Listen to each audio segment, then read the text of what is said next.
What's going on, everyone? Welcome to another watercolor painting live stream. So this is Watercolor Tuesday, and on the left, top left, you see there the reference, another John William Waterhouse, same artist that we did a study of, a painting of last week with the watercolors. So I figured I would do the same thing. So let's go ahead and start off with our first little wash. So this is with the portrait colors on the pan. This came from a set of watercolors. Not very expensive. There's a link in the description box for you in case you're curious.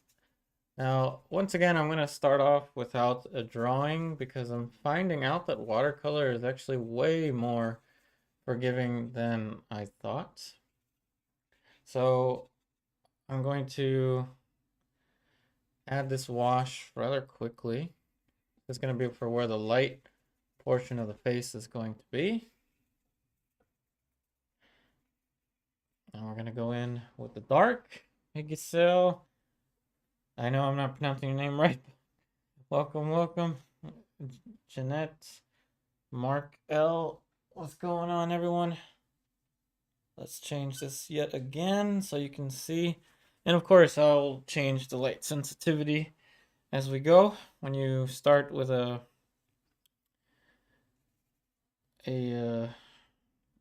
white surface, it's kind of difficult for the camera's basic shape. The outside of the hair.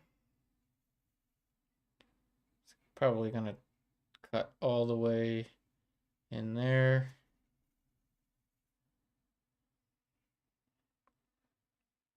This color is a little closer to say like a burnt umber.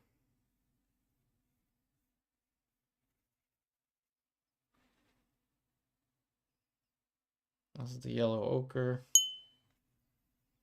I could already add some green to it to get closer to the color that I actually want. Hey, Robert Butler. Hey, Luis, welcome, welcome. The brand of watercolor, this is actually Artist Loft, the cheap stuff. There is a link to the description in the description box to a similar set. I couldn't find the exact set on Amazon, but I found a pretty similar one. So that'll be listed for you below. It'll probably perform the same, if not better than these. And right away, we can just go in with the red. So I'm learning that watercolor is actually really, it's way more forgiving than you think, than I thought it would be. The only problem I really have with it is the paper buckling in the beginning. What I found is that it actually tends to balance itself out. The paper balances itself out somehow. I'm not really sure how, but it just kind of does. You see it's already happening there. So kind of just let it do its thing. Maybe if I tape the sides, it would do something differently. I'm not sure. As many of you know, I'm primarily a oil painter, so new to all this stuff. Now I'll leave a gap there for where the headband is going to fit. But yes, it's a very forgiving material, much more forgiving than we thought, let's just say, than I thought. I'm going to cut into the outside shape.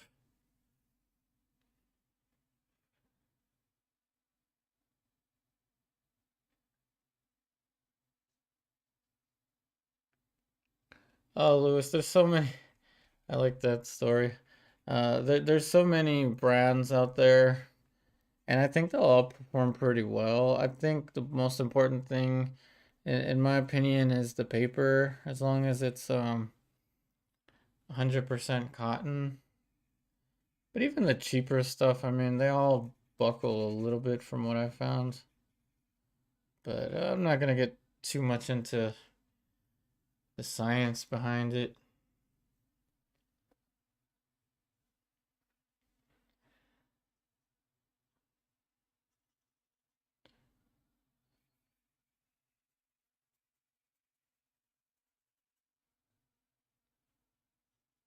So I'm covering a lot of the paper pretty fast.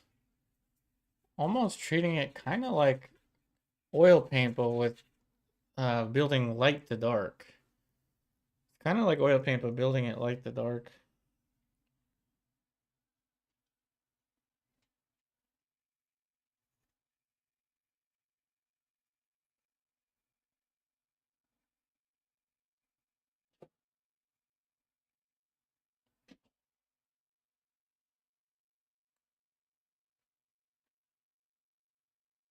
You know, Lewis and everybody watching, what you can do um, with watercolors is you can buy the tubes, just like red, yellow, green. You could buy the Zorn palette if you're gonna stick primarily with portrait like I am. And you can mix your own colors and let them dry in these pans, the way you see here. You can make your own pans, which is what I'm gonna do in the future. You can make your own pans and have a very specific palette for how you paint.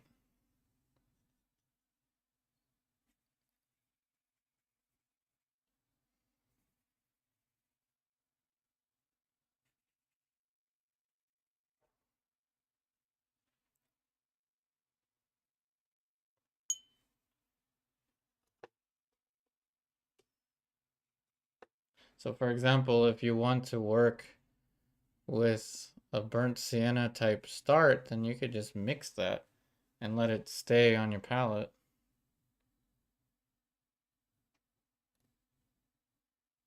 Oh, okay, I got you. But yeah, from a more practical standpoint, you can mix your own and then just go from there.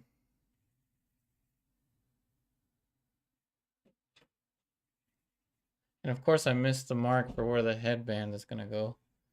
I was off by like a whole 2 inches. But you see, you can just paint right into it. It doesn't matter. I could subtract. I could even use the white paint. So it's not so bad.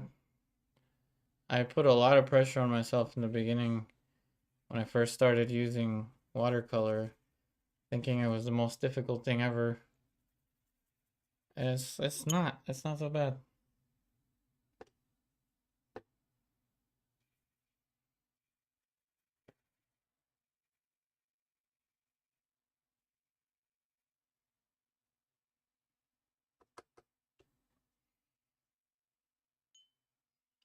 And the nice thing about the watercolors, you can always reactivate them. Basically, don't put something too dark in an area where you want to highlight. And even if you do, you can use the white, the Chinese white, I think it's called.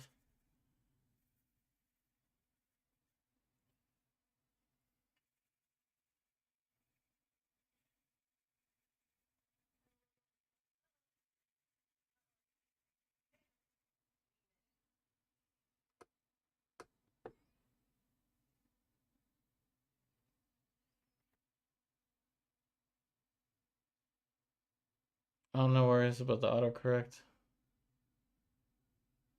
Um, well, if it's of a celebrity, I'd probably would have to, do it off camera, just because the copyright might be a thing. Unless I get his permission. I'd probably have to get his permission.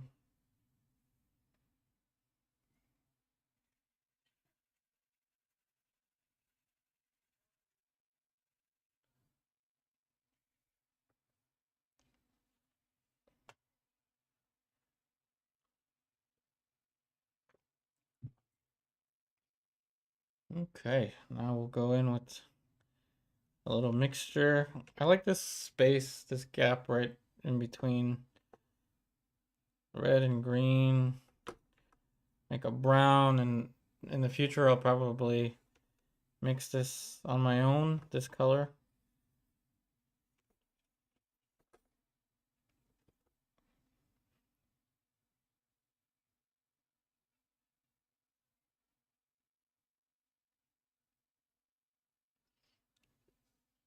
No, never heard of that video game.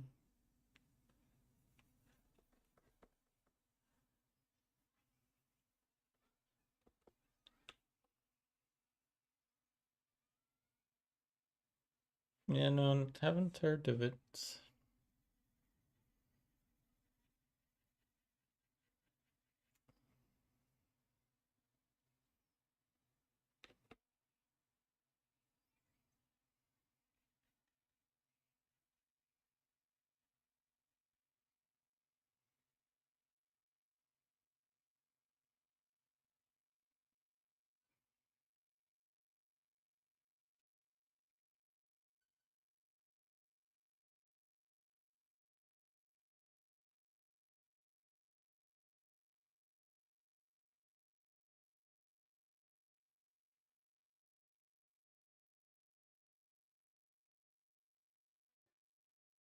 It's a murder mystery game.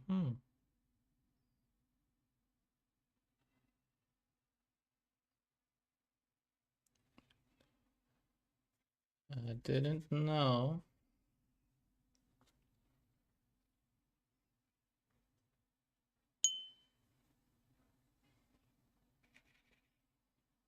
So you're gonna use the black and the red. Put in this edge.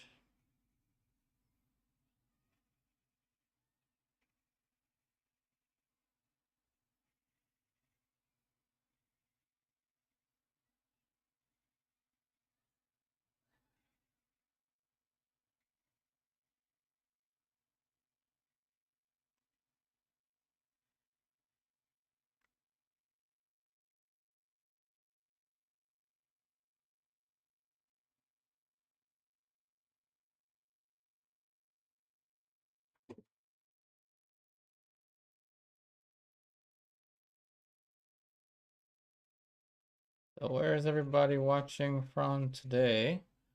Not a big crowd today. Might not be a popular thing to do watercolor portraits.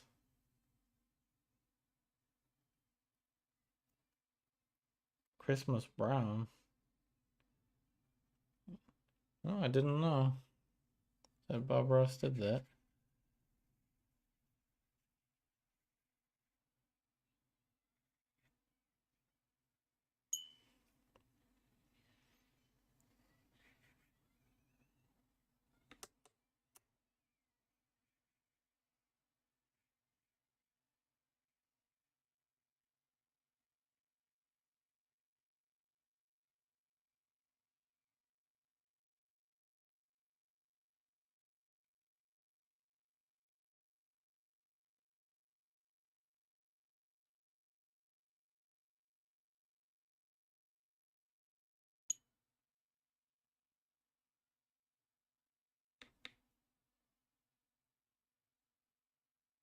Hey, my sketch world, welcome, welcome.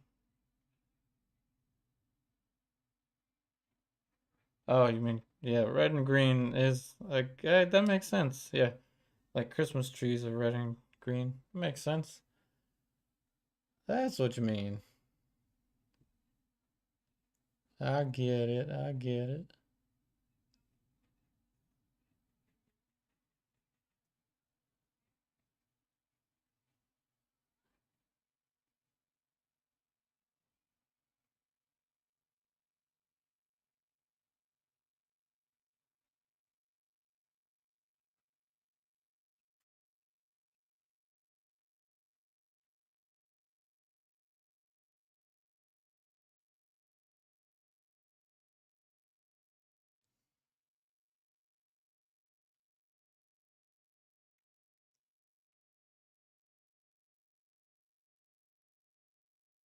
His eyebrows are really lifted. The paper is wet now, but no, the paper was dry, which is why I guess it uh, folded up the way it did. It eventually catches on and gets back to normal throughout the painting. But yeah, I have noticed that the whole folding thing.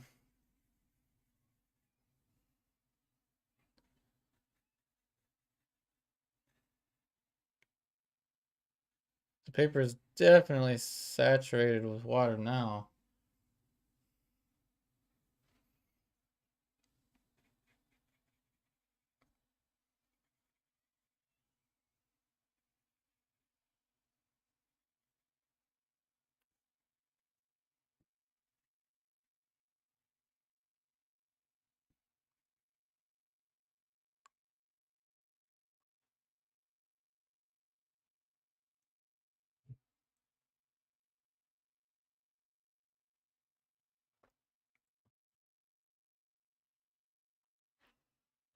Thanks for all the likes, everyone. Where is everybody today?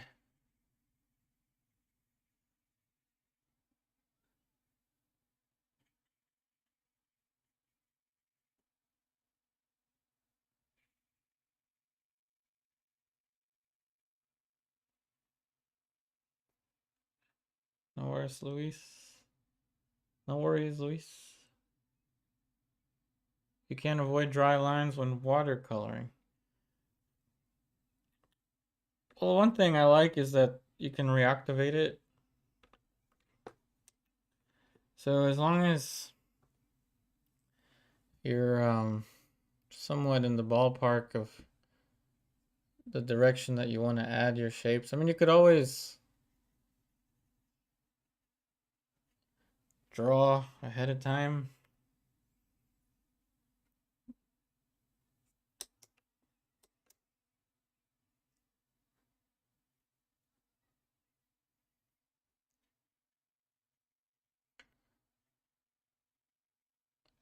But what I'm finding is that this is pretty much like closer to oil paint than acrylic is, in the sense that the paint actually doesn't dry to the extent that you can't do anything with it anymore.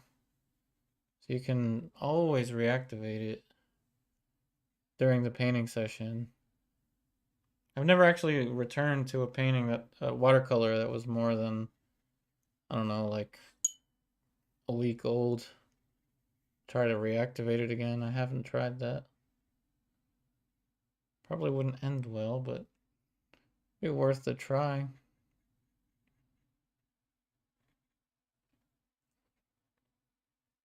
So very conscientious about that light. And I know that that looks dark right now, but that's just because everything around it is still pretty much in, it's just too light.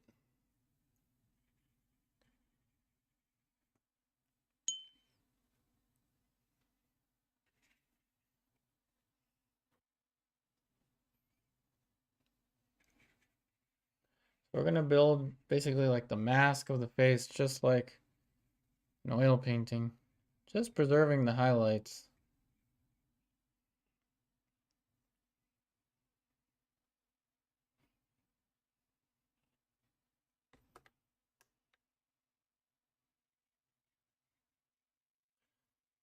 See what I mean? We can do things like this.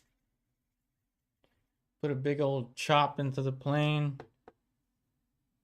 and rest assured we'd be able to go back into that and soften it. So it's really not so bad. Might be even easier than acrylic.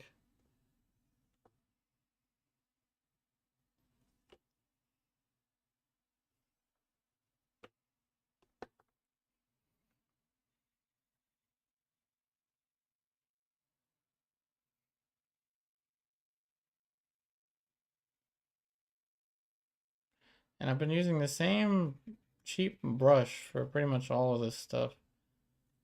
All of my acrylic, I mean not acrylic, watercolor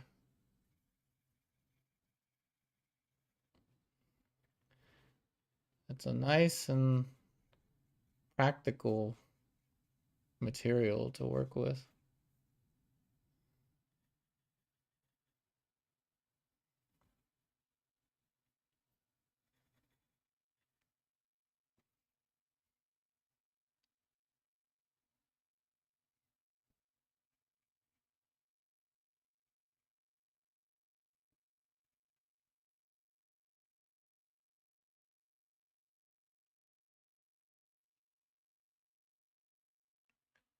Welcome back, Lewis.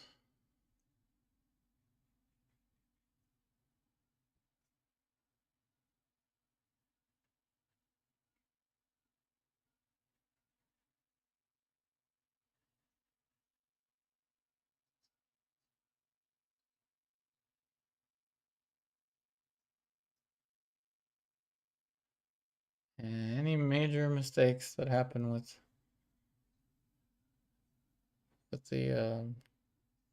the eyes, just like when we moved them out before, you can actually move things in watercolor. It's not the end of the story if it's misplaced. If you soften it, you leave marks on the paper. It could be the paper that you're using.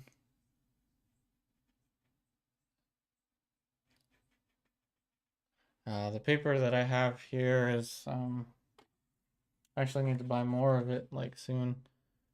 This is the papers I'm using. Fluid 100 cold pressed. Whatever the 140 pounds means, I don't really know what that means, but it is 100% cotton.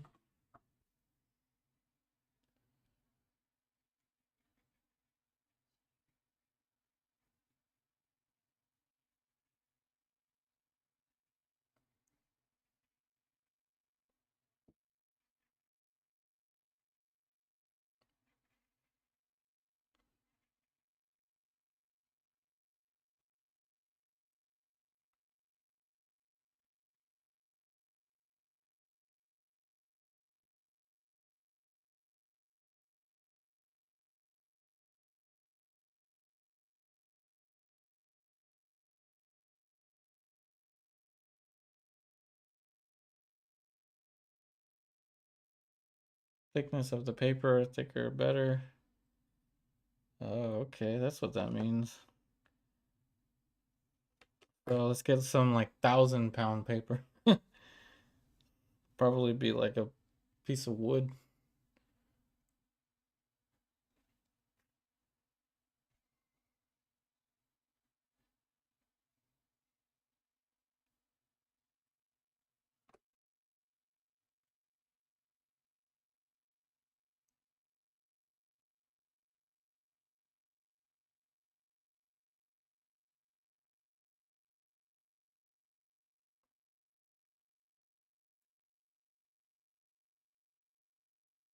And once we get into the planes of the face, it's going to be pretty simple. Just go in with planes, and you can even just leave a plane there sharp like that for a minute or so, and you can return back to it and reactivate it. It's actually, in my opinion, much easier than acrylic.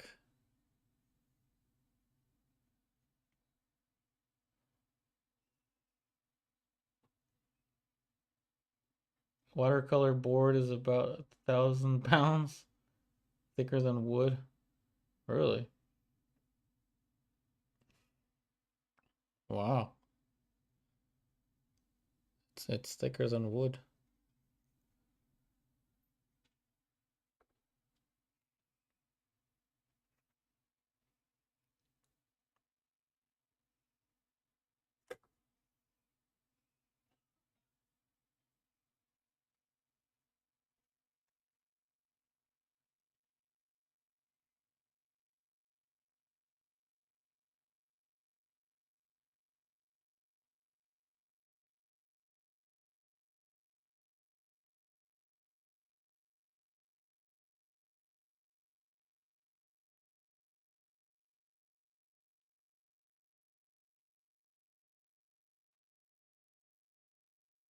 Since when was there planes in a portrait painting? Well, sometimes there has to be an airport there for the planes to land on.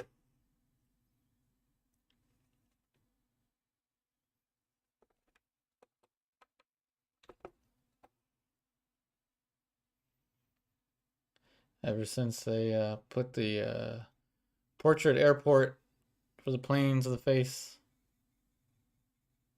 But in all actuality, if anyone's actually wondering what I'm talking about, um, please feel free to ask. It's just a joke.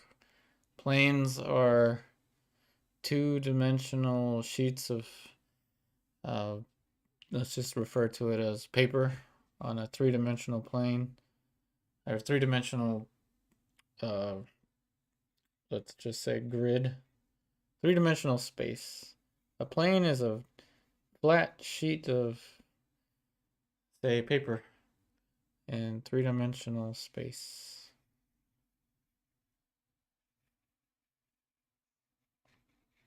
See how we can just reactivate this? It's so forgiving.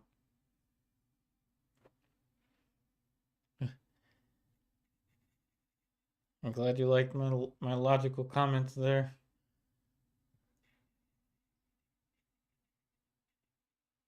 See, look at that. Just like with one little turn, we can start to add form for the chin. And we're not even there yet. I'm just showing you how simple the watercolor can be. It's not so bad. Never fear. Can always reactivate it.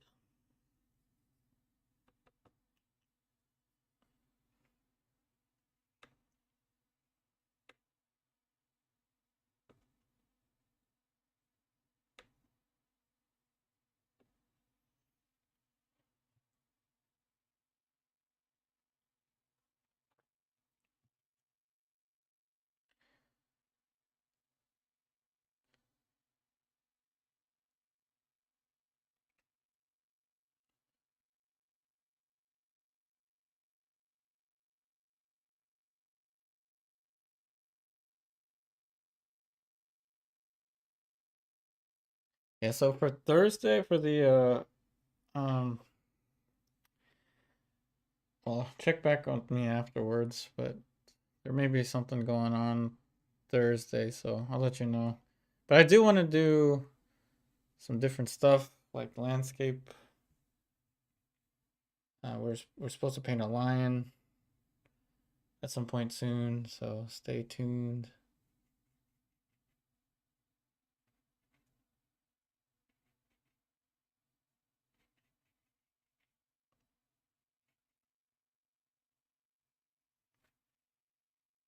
Hey, Libertas. You wish Old Holland was a simple pack of oil colors like watercolors, but they don't sell it anymore.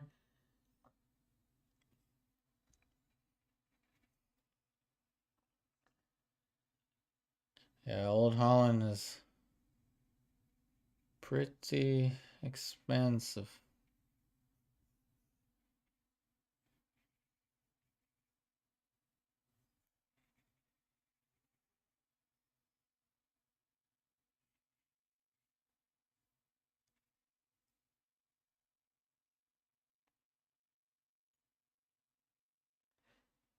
Yeah, I was thinking about that. Something kind of along the lines of like Bob Ross style, but like with a little more drawing and structure. Something fun to do.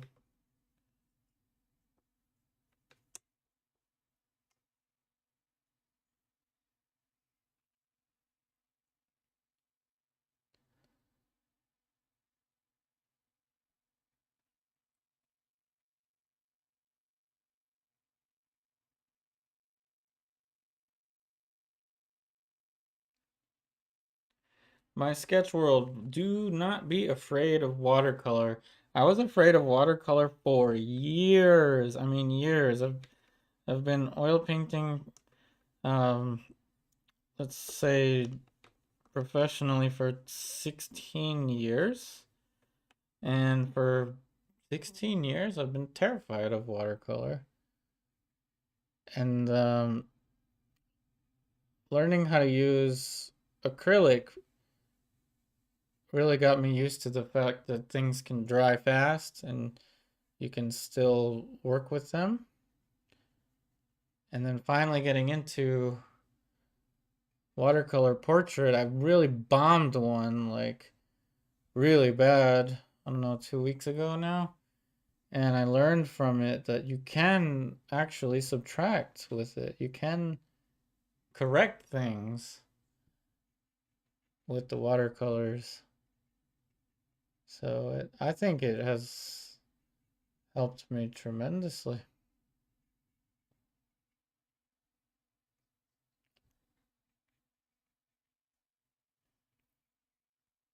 Don't be afraid of the watercolors. They're not as bad as you think.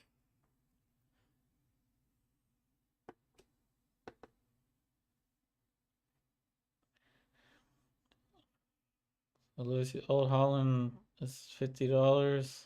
Two for titanium white. Yeah, that's a little too much for titanium white.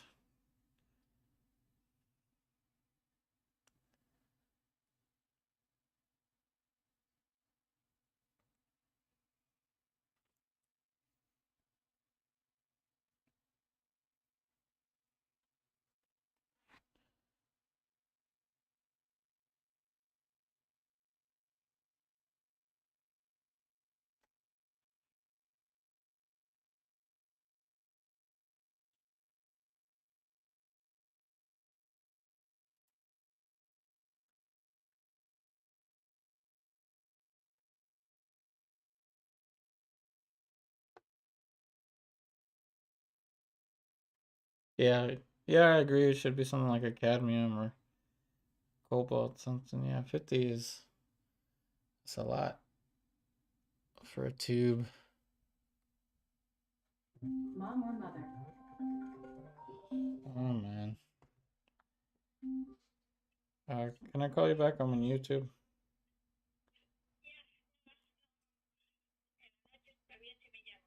Okay, see ya.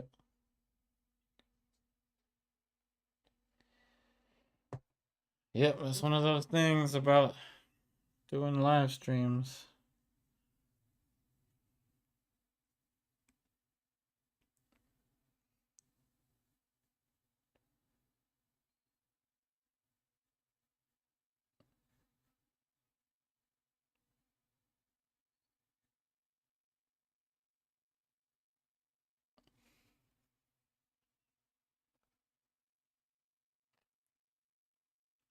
Where is everyone today? Question for everybody. Where are you watching this stream from? I want to know what my general area is. I mean, I guess my analytics will tell me. I think most of you are in the US, but are any of you in. Where is everyone?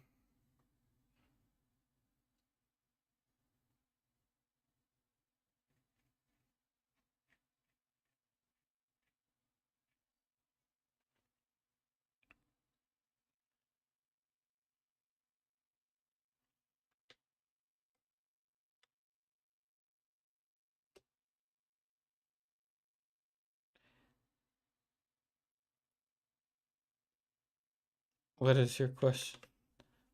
At this point, whatever anyone comments is fine. So, Sketchroll, you started to buy DS watercolor tubes to one day try them out. Um, I'd say just go for it. Just go for it. They're really not as bad as you think.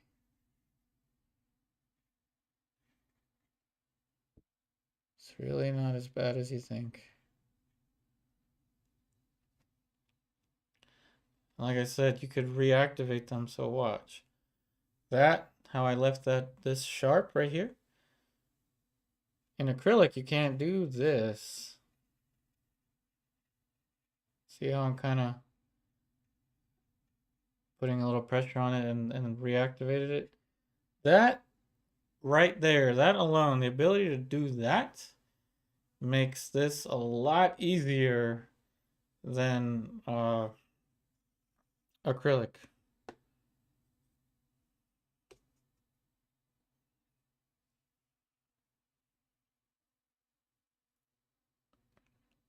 No worries, Lewis. Uncle Earl. Not sure how to pronounce that one. Puyallup. Sketch World, you're in Canada. Pedro Gomez from Mexico. Oh, I'm so honored. Thanks for watching from everyone that's watching from outside the US and everyone that's watching in the US. I'm just glad that you're here. You know, and the numbers are lower. We're less than 20. I think we can have even more, you know, like one-to-one, like small group conversations.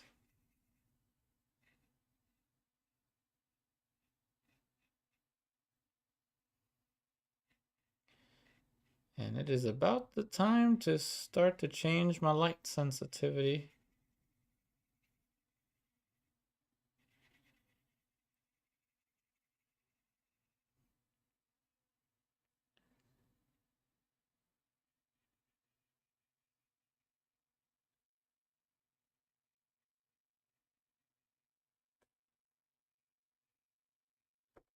Now everything's gonna look a little too dark.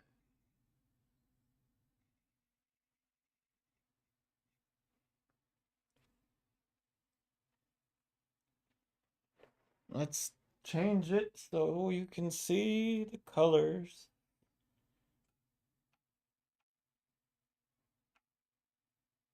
That's a little better. Maybe not different at all, but I think it's a little better.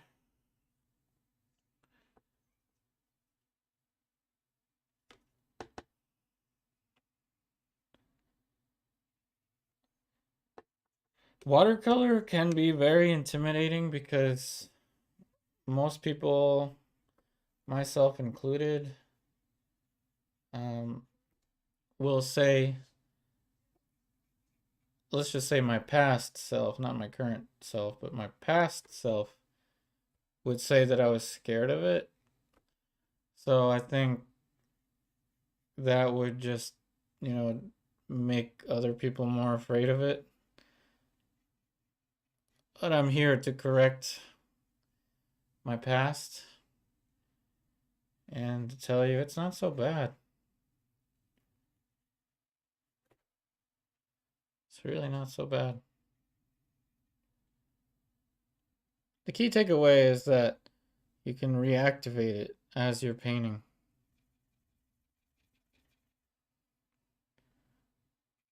That's the key takeaway. You can reactivate it.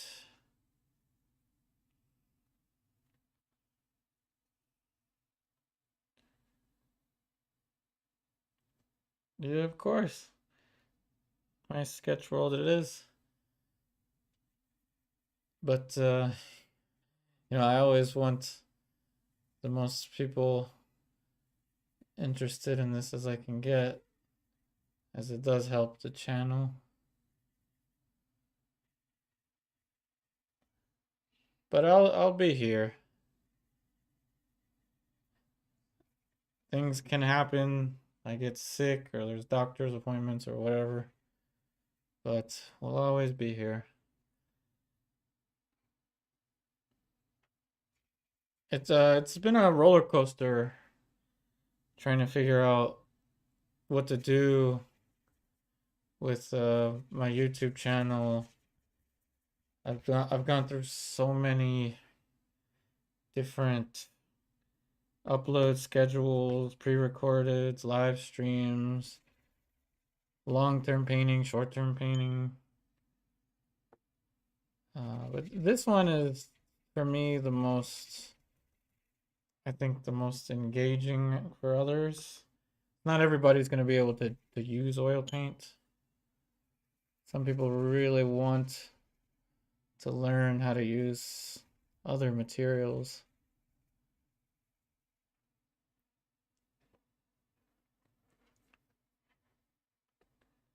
How do you fix your watercolor after you're finished? I would suggest, just like with pastel, to frame it in glass. Put it in a glass frame. That would be the best solution, in my opinion. I wouldn't varnish it. I haven't done enough research about that, to be honest, but I would just use a glass frame.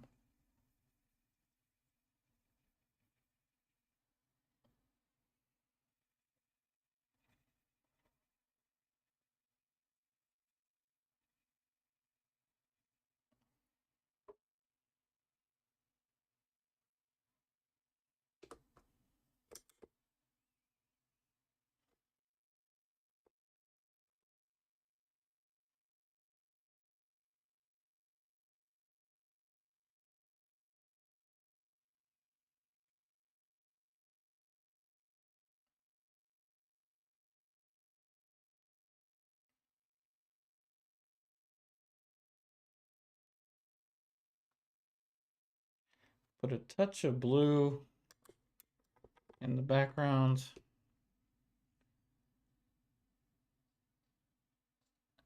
So my sketch rolled. Are you able to make it lighter if it's darker than you want?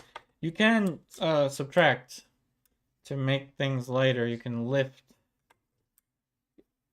but only a certain amount. You can't bring it back to white. But there is Chinese white, but you don't want to use too much of that.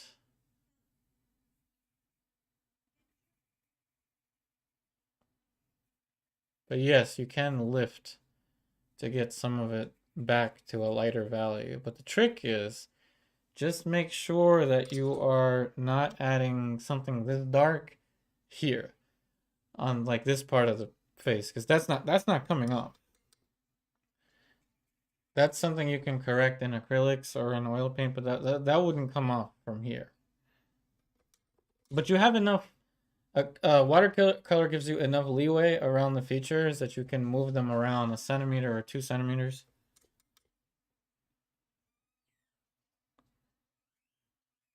Hey Lisa, welcome.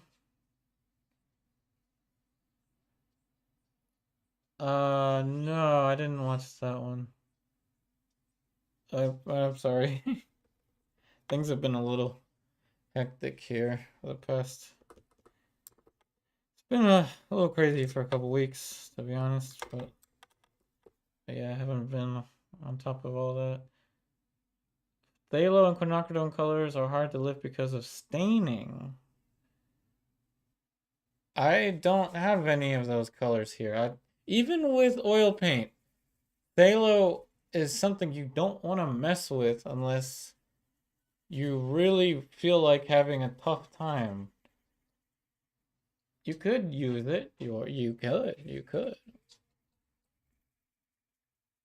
And that's purely for just like fun purposes. Like it's not too practical to use phthalo with skin tones. I've done it, and it was just kind of something fun to do, but not practical. Yeah, I could put 35-inch rims on my Mercedes and lower it to about 5 inches off the ground, but it's not too practical. By the way, I don't even have a Mercedes. It's just a joke.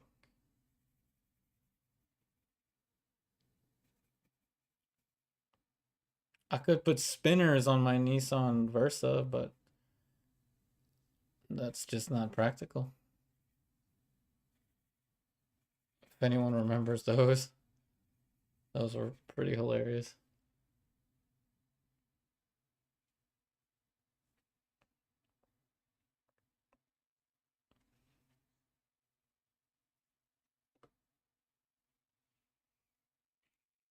No worries about the typo.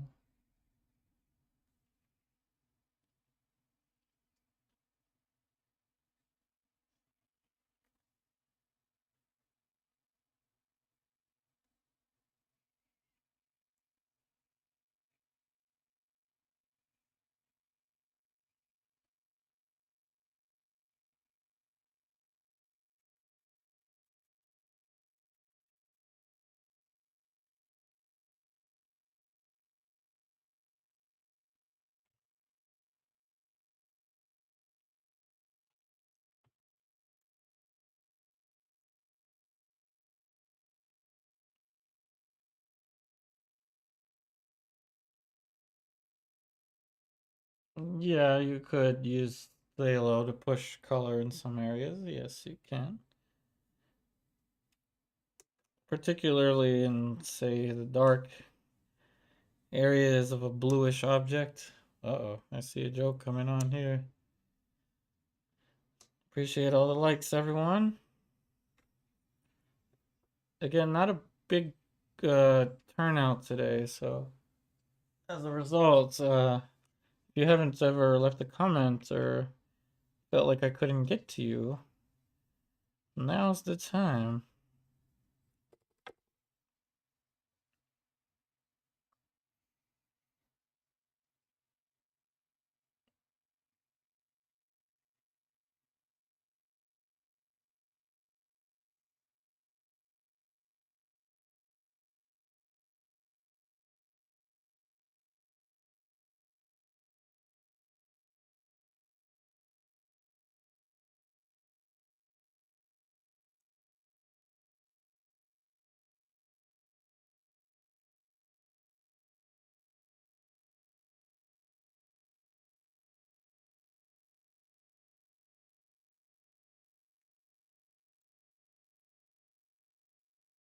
So I'm supposed to say who's there.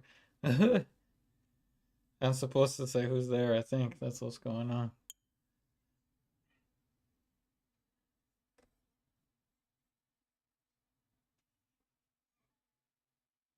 So, who's there?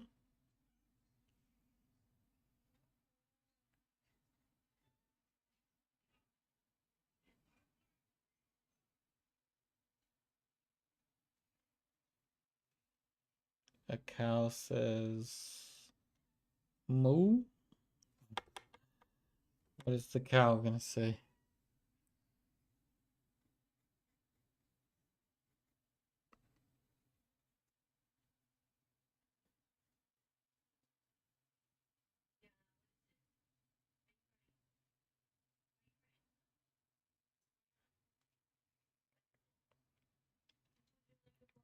What does the cow say?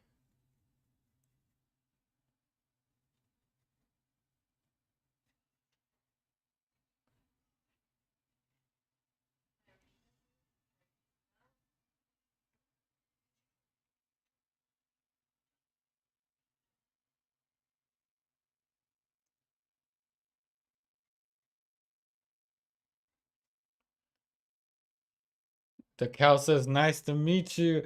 Oh, okay. Is that what the cow said? I just came up with that one on my own. What does it say? You're supposed to be like, "Who's there?" The cow says, "In case," I'd say, "No." The cow says, "Moo." Uh, okay.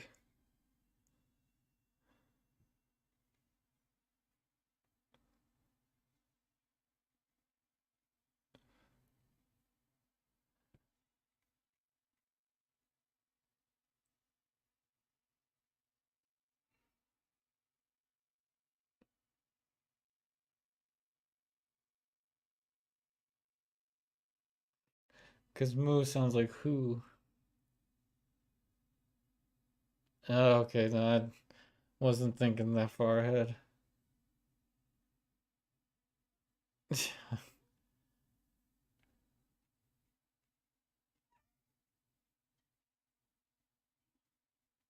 Wasn't thinking that far ahead. But here's an example of lift. See this dark? Shouldn't have been there. So trick is you need some water on your brush. Make sure it's somewhat clean. Here's how you do it. See, it lifted it. It's not going back to white, but it does correct that mark. Yeah, sorry about the knock knock joke.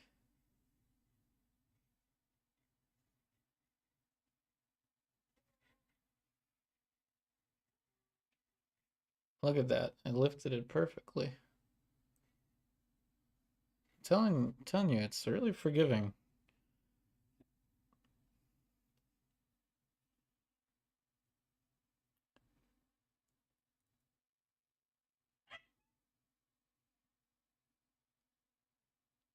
when they actually say moo.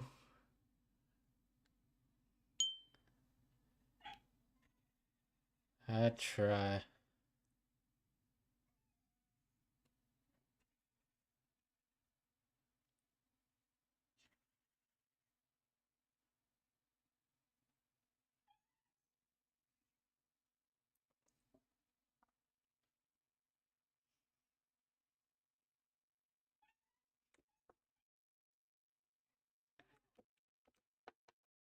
Now we're gonna go back to these greenish, warm mixtures. My sketch world, this is just a cheap artist loft brush that I've been using for most of my watercolor experience. I'm telling you, watercolor is actually really practical. The cleanup is super easy. It's not as expensive. And you don't need ultra nice brushes like you do with oil paint.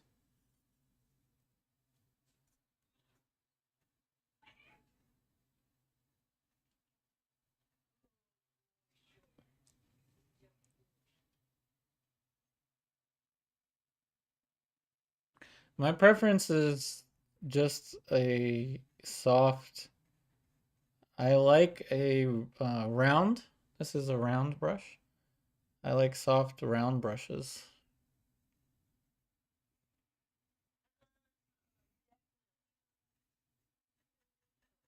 See, there we go. Lift off.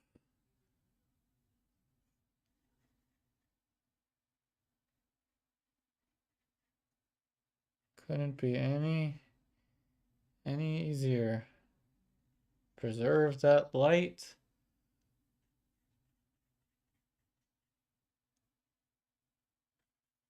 Now we're good to get into subtleties.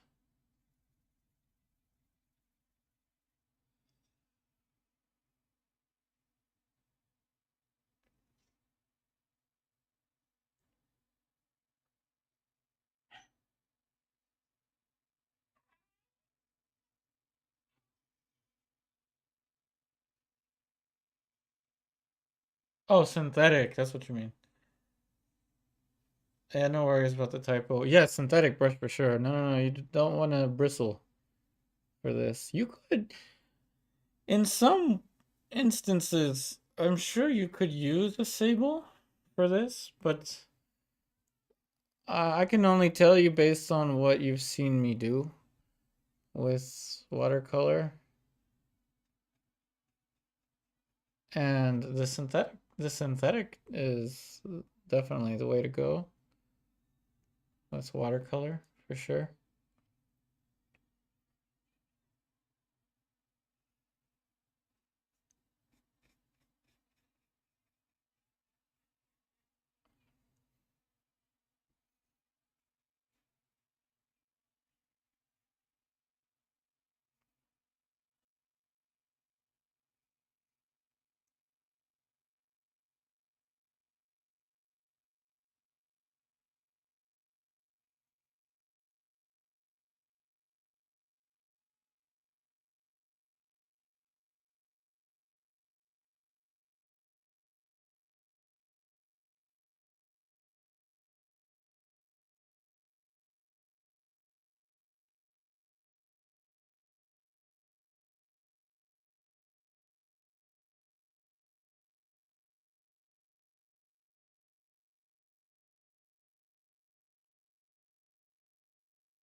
What happened? Something got muted? Is that my microphone? Oh no, you wrote prefer bright vivid colors or muted color palette. Uh, I prefer muted. No, I wouldn't want any super bright, like a phthalo, for example. I wouldn't want to have a phthalo. It would just be too too much to work with.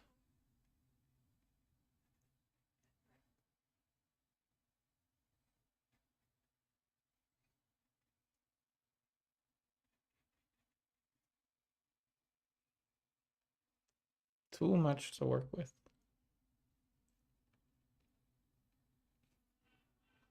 Synthetic does hold enough water from my experience.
Well, it's 2 minutes till the hour.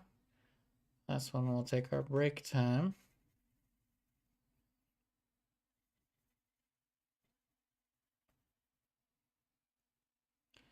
And we will return with the subtleties.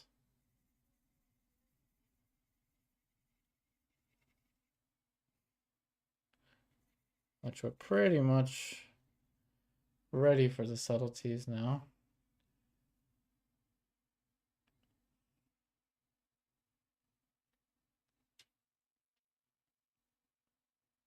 Well, thanks for recommending those colors, Lewis.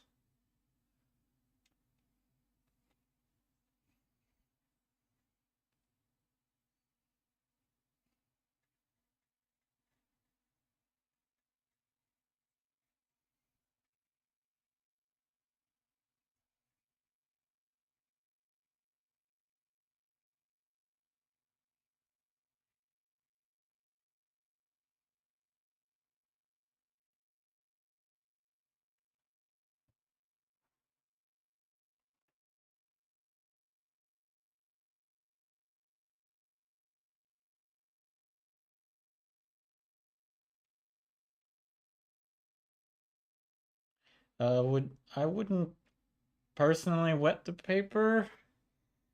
I, that's just not how I've been training or teaching myself how to use the watercolors.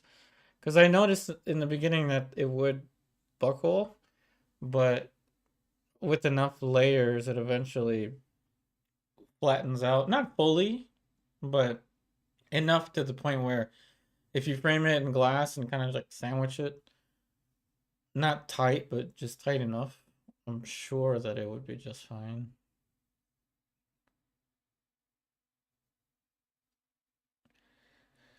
Alrighty, so that is the hour. It is now time for me to take a short break. I will return in just a couple minutes. Anyone that may be new here, remember I typically play a video of my Shiba Inu Hugo while I am gone. So I'll return in a couple minutes. Don't go anywhere unless you absolutely have to. Hopefully you will enjoy the video of Hugo.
Alrighty then.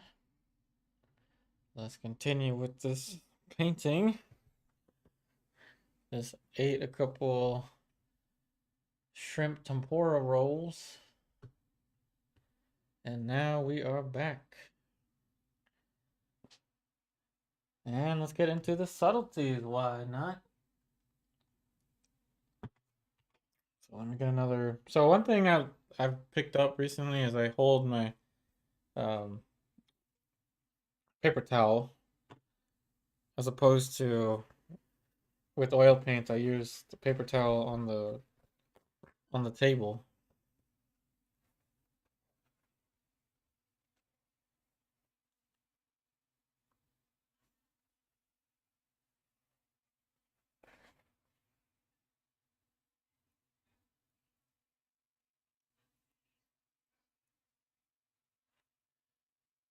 Well, times are tough for everybody, it seems.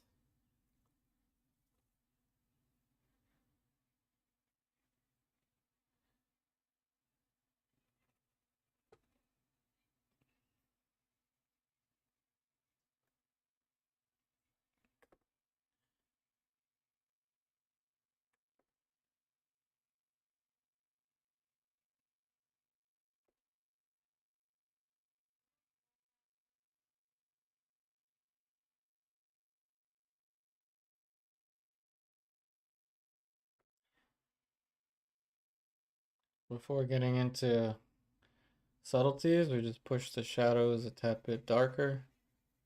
Just like with oil paint, I want to make sure the lights will look light. In order to do that, the dark's gotta look dark.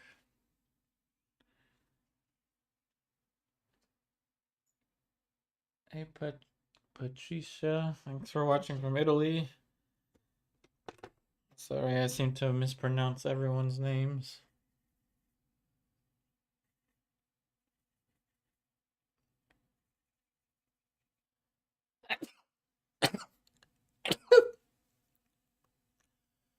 Excuse me.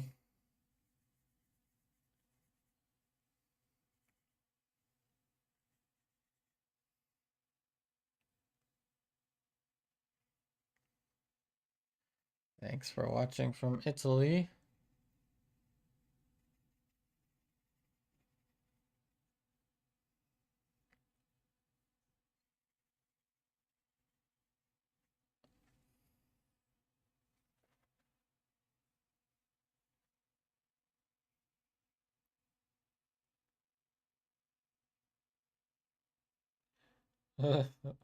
Thanks, Luis.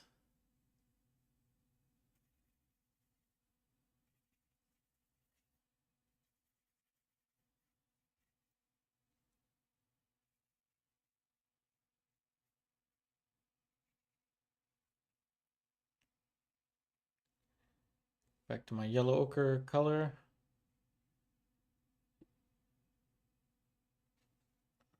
Everything is crazy expensive.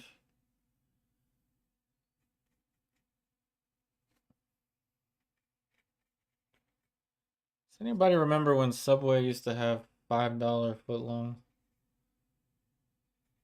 And when the dollar store used to actually, everything used to actually be $1.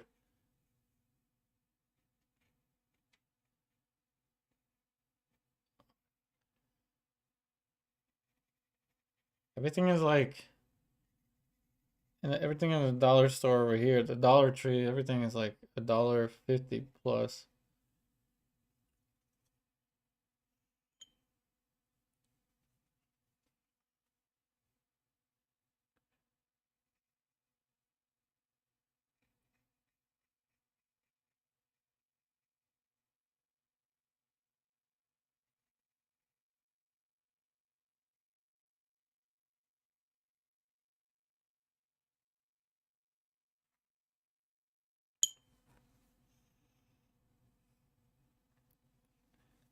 Some more of the orangey colors.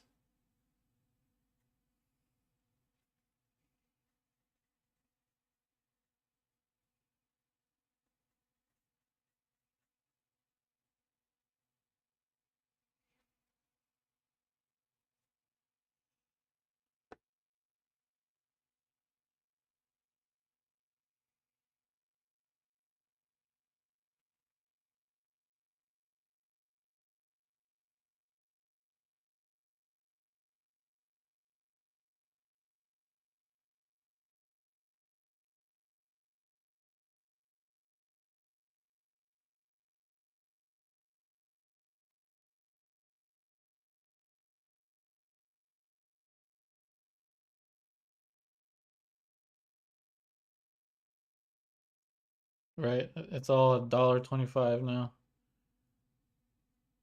I know they got, yeah, the Five Below, not five anymore.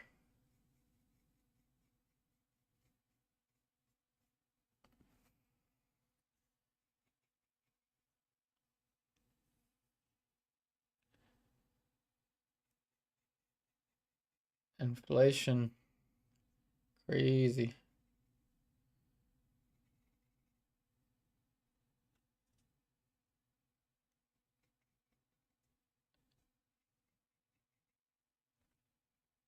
Crazy, crazy.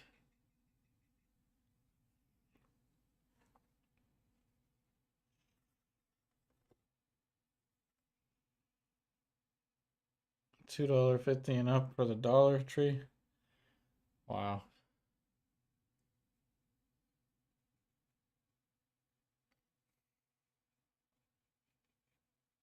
Don't even get me started on rent here in these areas.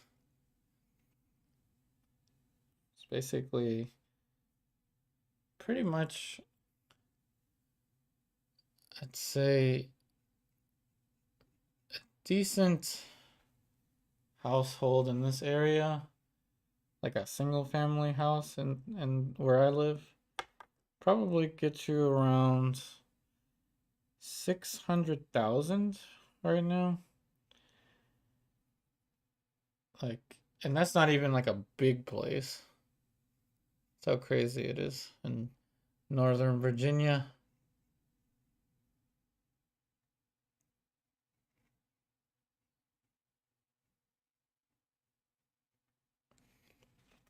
My advice about Northern Virginia is don't move here unless you really like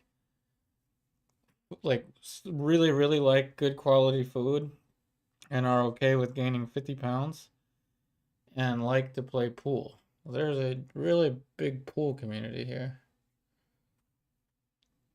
Art wise, not so much.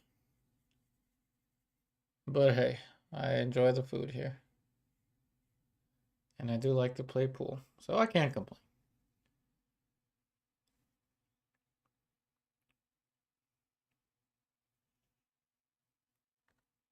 It's expensive in Canada too.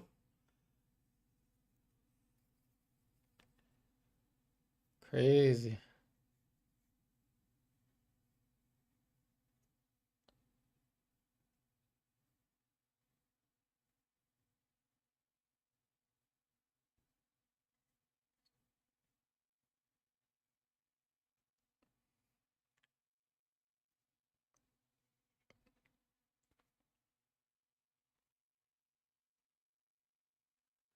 You said Daniel Smith is affordable.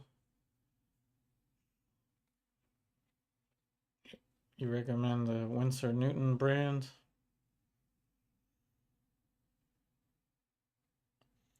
I don't even know what this is.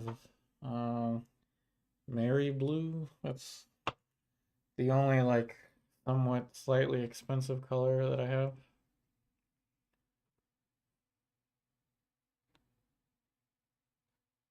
Appreciate all the likes, everyone. We're almost at 20.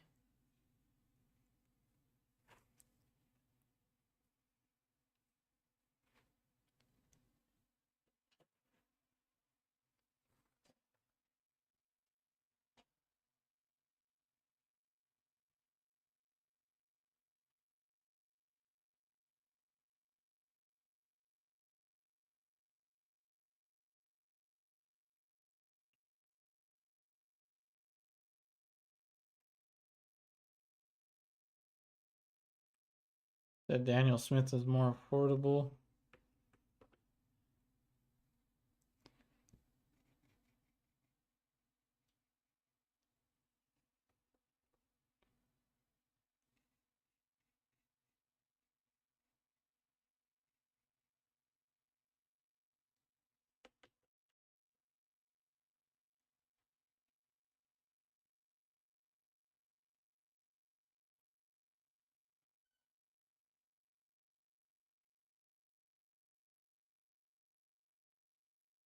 This paper is actually pretty good. Like I can leave that for a little bit, let it stay, and then I can reactivate it anytime I want. So this paper is pretty good, I'd say.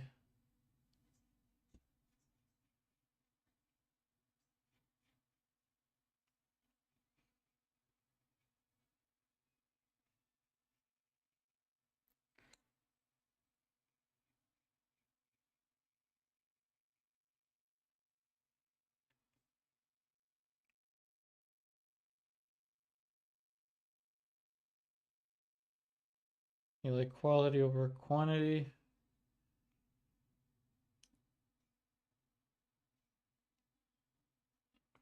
Well, that's pretty good. Yeah, putting a tube into pans definitely is the way to go.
Yeah, so these are quite forgiving.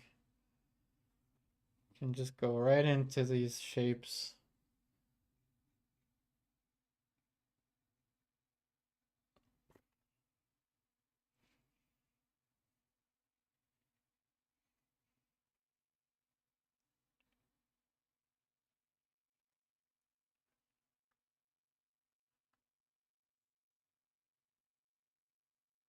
A set of 24 of Gallo is 300. That's a lot.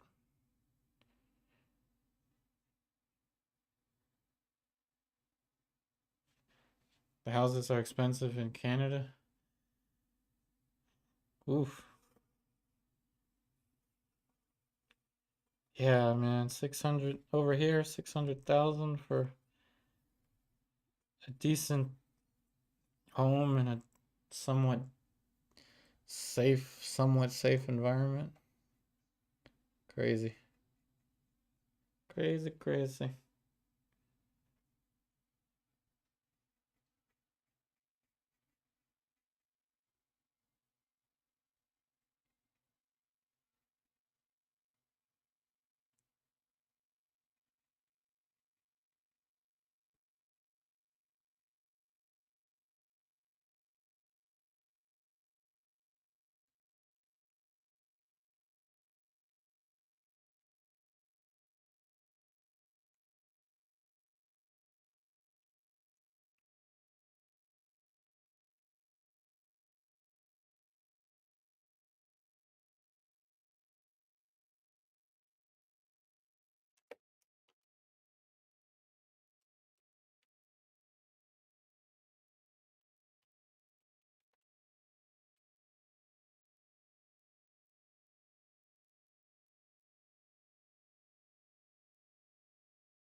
I have not tried Potter's Pink.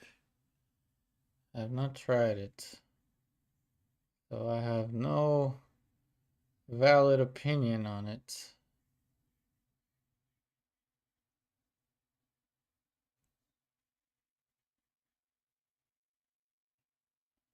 I have not tried it.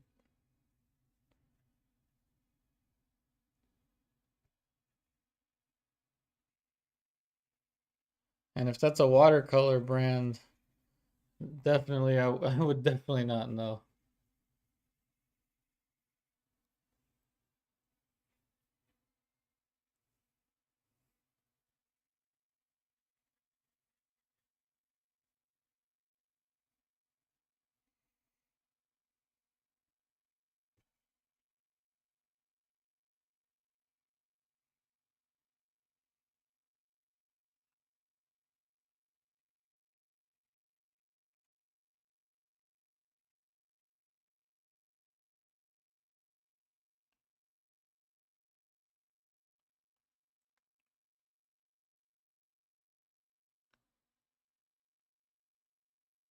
Was watercolor less is more? Yes, for sure.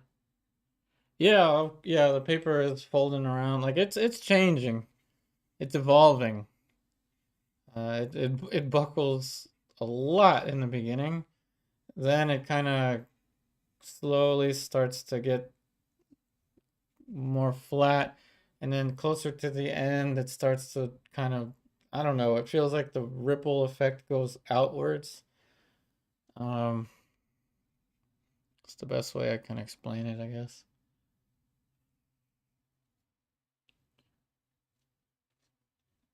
The sounds? Uh-oh. Oh no. What happened to the sound? If you can't hear me, let me know. It could, well, I guess if you can hear me, let me know. If you can hear me, let me know. As sometimes out of the blue, my audio cuts off.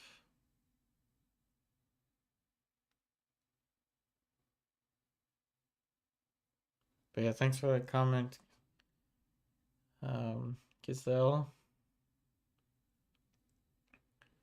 My sketch world next stream is tomorrow, 4 p.m. Eastern Daylight Time. And then we have one same time on Friday. I am not sure about this coming Thursday yet again. Um, so I'll have to get back to you about Thursday. Thursday is usually acrylic.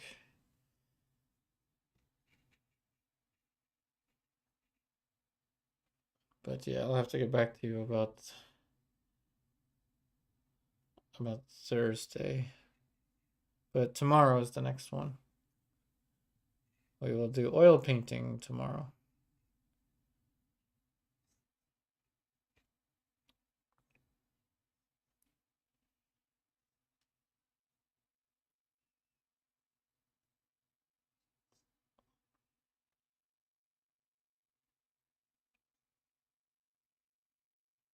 So I hope that there will be more watercolor painters out there, watercolor portrait painters out there.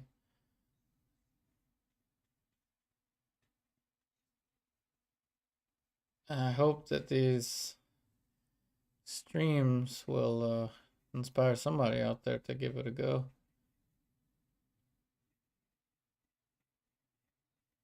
Trust me, it's not so bad.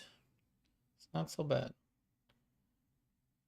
They are intimidating. I was afraid of it at first. But now they've definitely grown on me.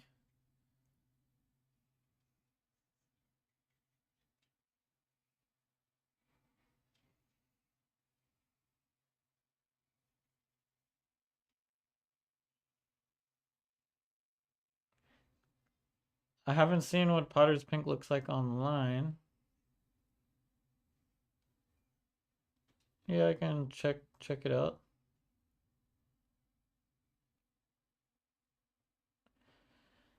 Oh yeah. To some extent, yeah, I am making it less yellow than the original. I tend to do that almost with all the old master studies that I do. I don't make them as yellow as they appear. Sometimes I do, but I typically try to avoid it. It's something I've noticed a lot of painters overdo yellow a lot, and I think it's just for that like classical look.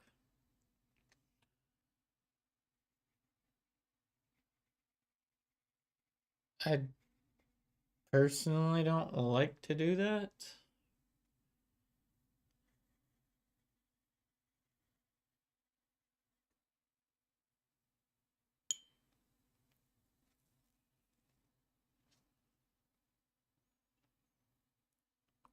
So he said avoid Daniel Smith because it's hard as a rock to re-wet. Oh, I see.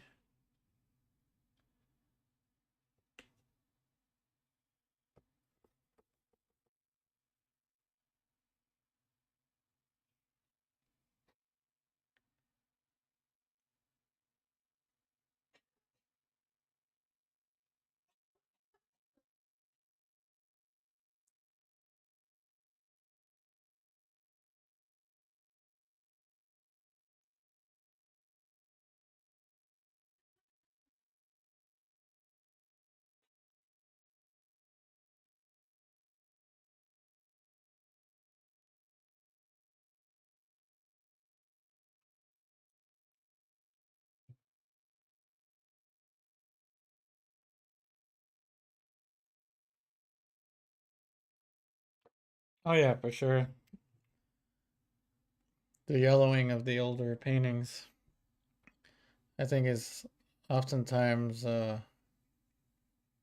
kind of a forced look that's been adapted into a lot of paintings. I've probably done that myself a couple times unknowingly. But yeah, I have done some Rembrandts or whatever where I made it look just as yellow.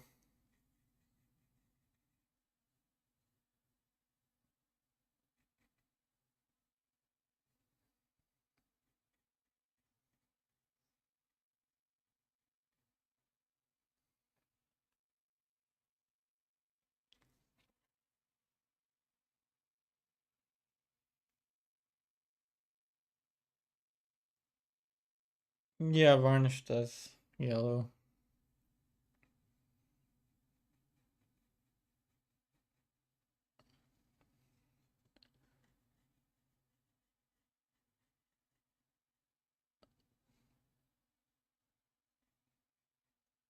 Let's face it, time destroys everything.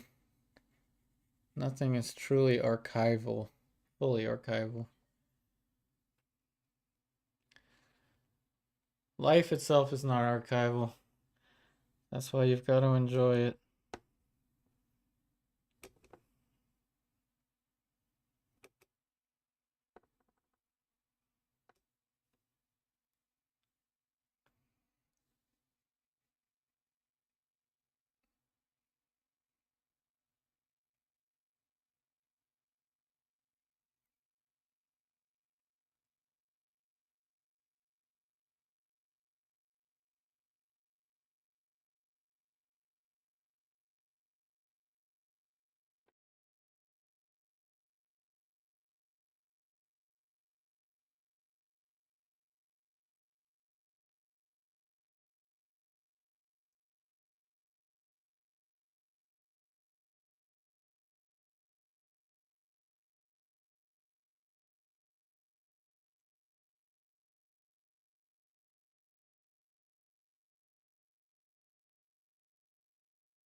I'm going to change the light sensitivity again.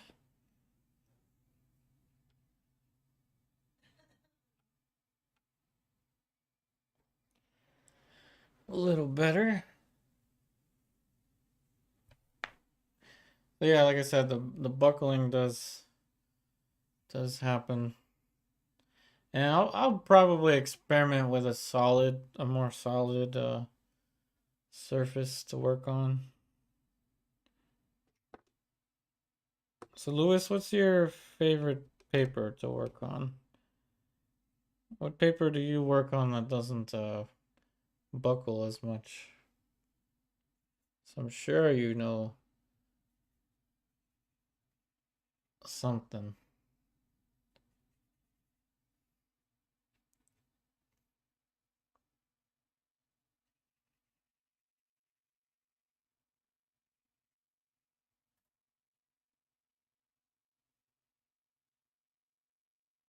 You like arches, but it's expensive.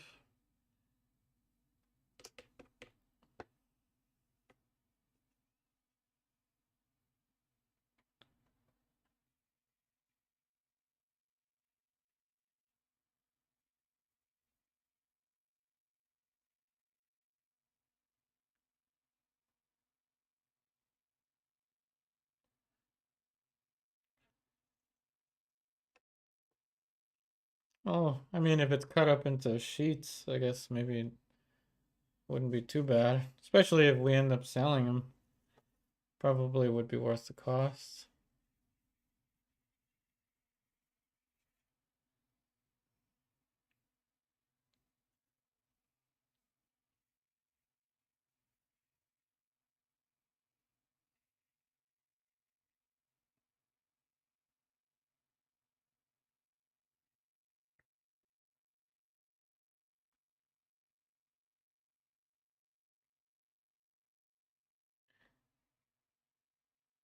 Every other paper you've tried buckles.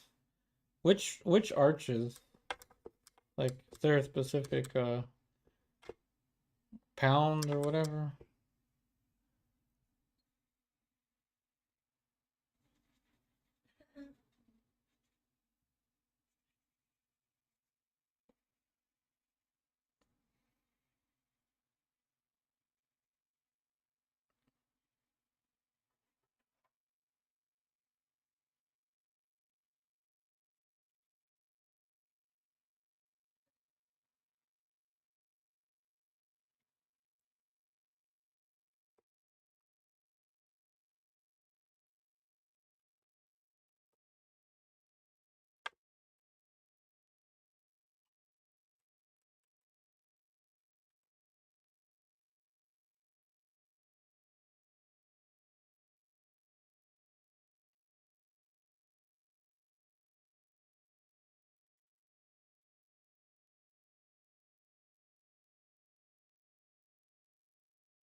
You go for the highest pound available. Oh, okay. Well, that's something we could explore in the future. For sure. I'm definitely liking these watercolors.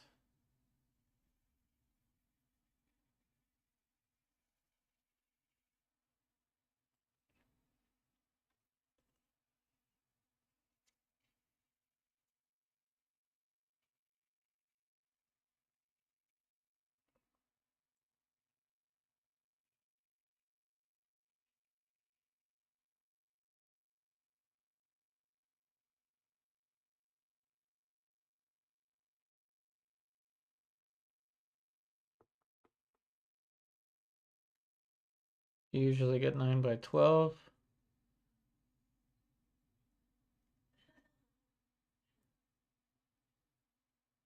Oh, okay.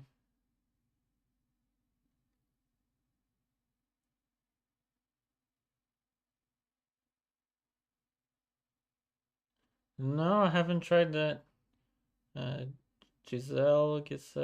No, I haven't tried that. Oh, you could experiment. I could experiment with that.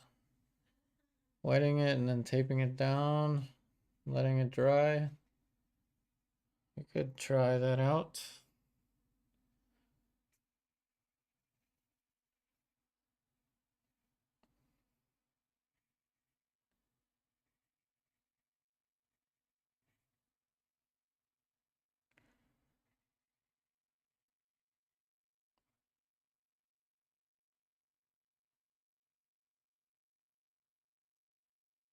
The technique, I think we've pretty much got it down.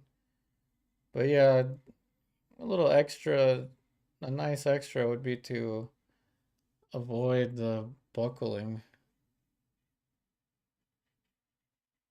That'd be kind of nice.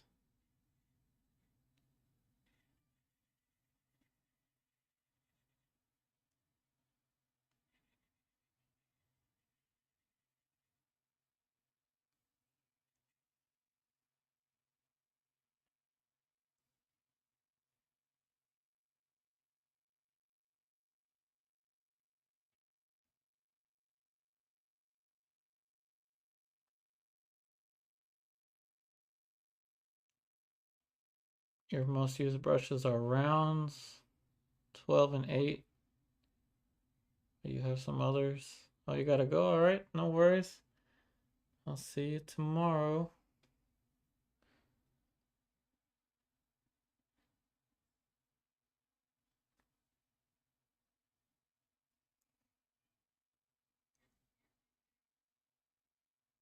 Thanks for all the info.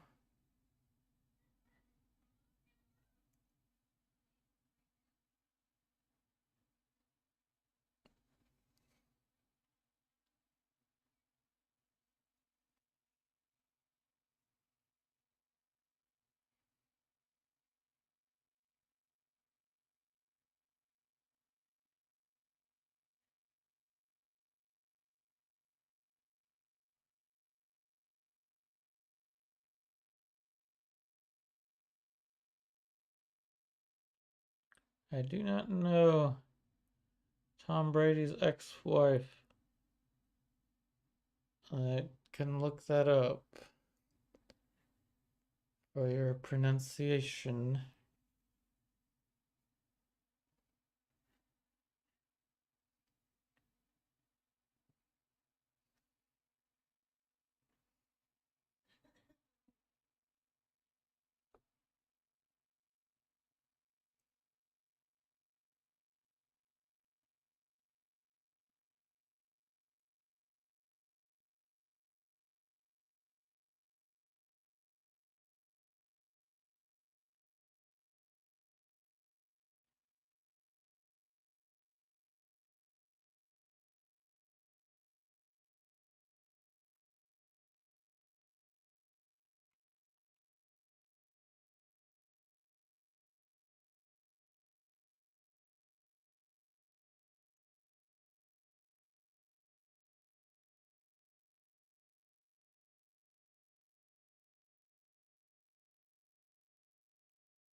Back to the green and red.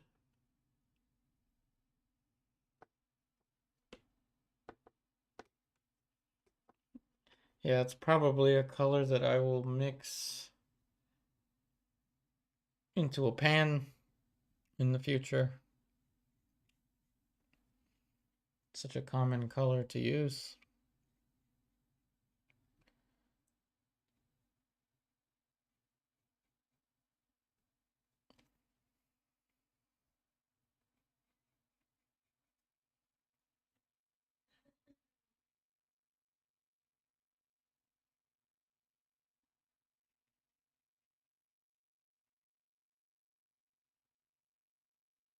So yeah, it looks like I'll be on the lookout for Arches paper. Geez, I haven't heard of that paper since since I was in art school years ago.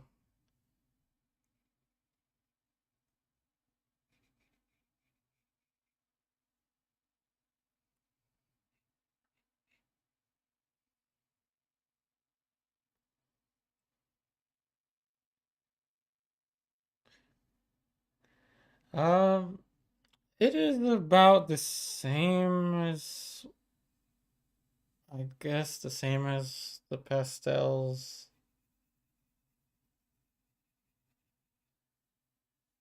Um, but no, I'd say pastels is easier. I think subtlety is easier with pastels. Both oil and, well, soft pastel is easier for the subtleties, I'd say.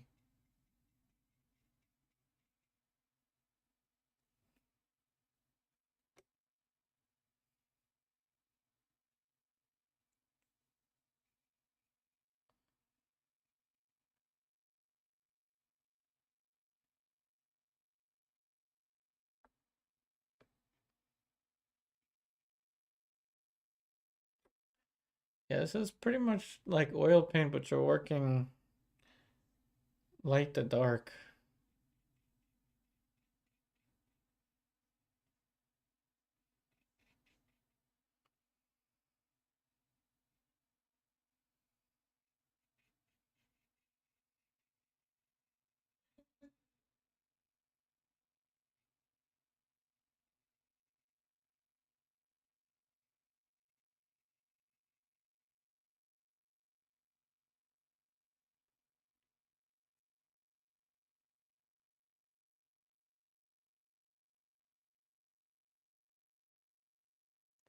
This paper was around in the 70s. I didn't know.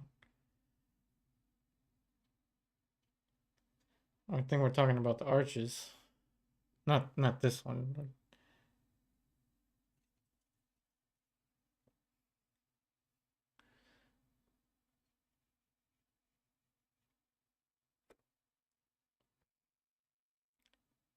So I will be on the lookout for that paper. It's kind of necessary at this point to upgrade the paper, I'd say. Although this one is fine. It's just if you can live with the buckling, which I don't think most of you would want to. That's what I suppose.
So even though we're not using the best paper or paints, like we're not using the best material period with watercolor.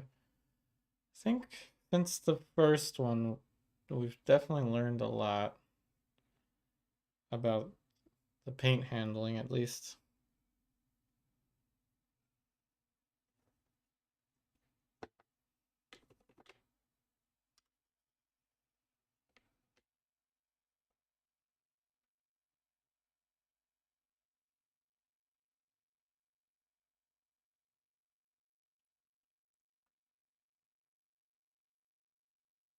Arches was being established back with Columbus? Wow, that's some old paper.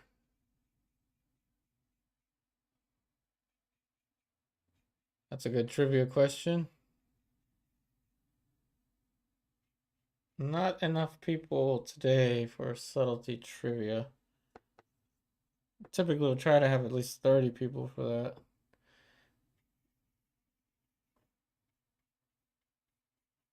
Not enough today, which some of you may prefer.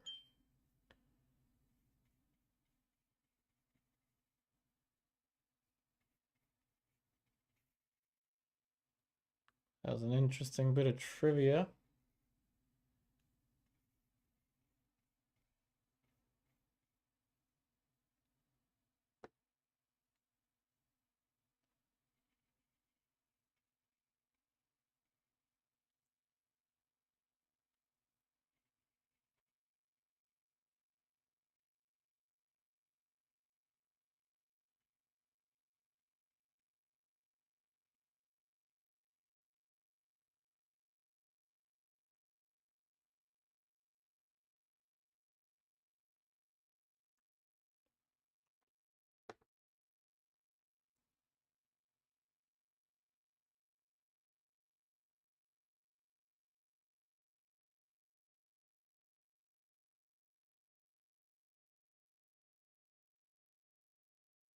I personally think Waterhouse paintings would look, I mean, no pun intended, I think would look really good in watercolor.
Established in 1492.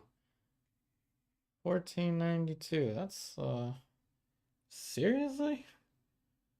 Wow, it's probably the oldest paper by Arches paper.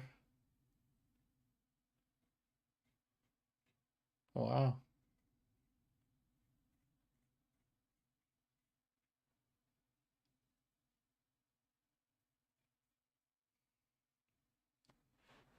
Crazy. So that means the old masters definitely worked with that paper. Well, looks like we're gonna have to give that paper a try.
So of the 16 of you that are here, do you want me to do subtle trivia, even though there's only going to be a few of you, or do you prefer me to just paint? What would you prefer?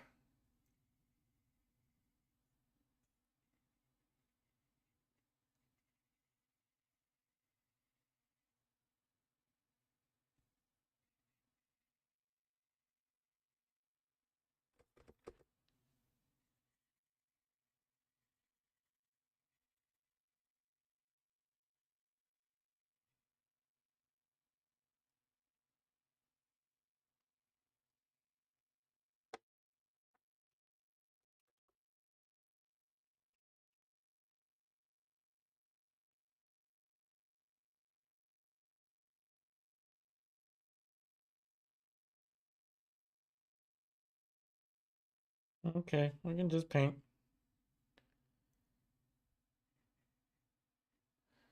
We will just paint.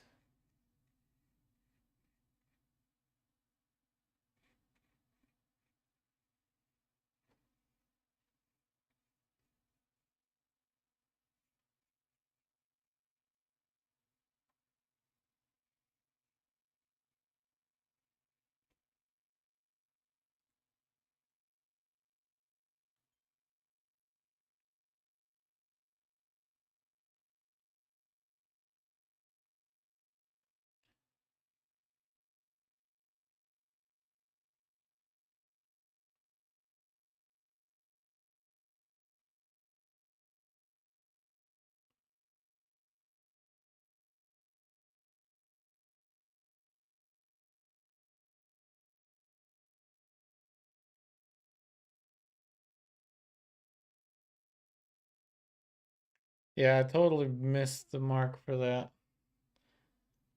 That's all right. We're gonna see if we can bring it back with the white, the Chinese white. I'm not sure we can, but I'll try it anyway.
Got 4 minutes till the break.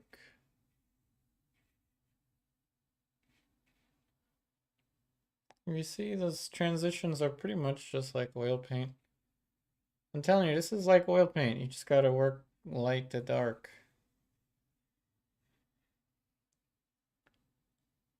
It's not so bad. Of course, the paper is kind of a thing. Something we're gonna have to figure out.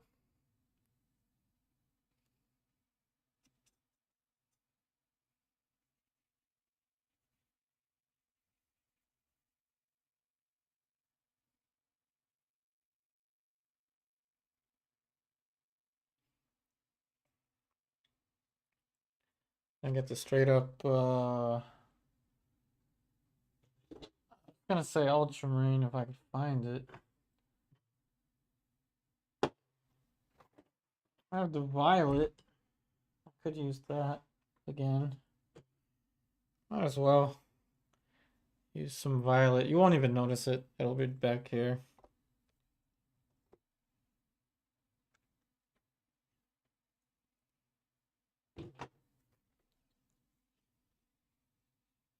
Thanks for the 20th like. We now have 20 likes. Thank you, thank you. Appreciate all of you here.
Okay, so that is the second hour. We're going to take a break, but before that, we're going to do something I wouldn't normally do, but we're going to add the Chinese white on here. Don't suggest it, but we'll see what happens. See if we can bring this back. If we can't bring it back, that's all good. Appreciate the extra 2 likes.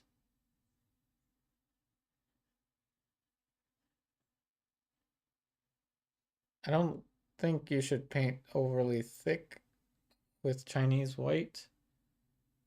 I think it will have a tendency to crack if you paint too thick. Although I've never cracked a painting before, so this will be an interesting one to be the first one to crack.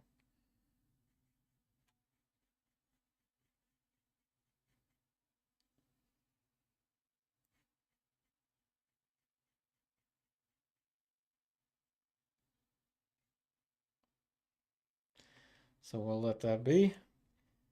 And I'm going to go ahead and take a break. Same as usual. Don't go anywhere unless you absolutely have to. Hopefully you'll enjoy the video of my Shiba Inu Hugo. I'll see you in just a little bit. Just a couple minutes.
Alrighty then. Let's continue this painting.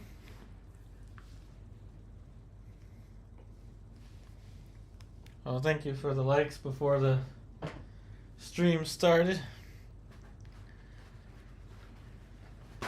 Though this one today has been a little less than usual, but that's all good. Let's see how the Chinese white did. I guess it did alright. I don't have to do anything else to it. Obviously it's more blue back here, but other than that I think it's all good. We actually don't have much left with this painting. I mean, of course there's more subtlety to add to it, but not really much though.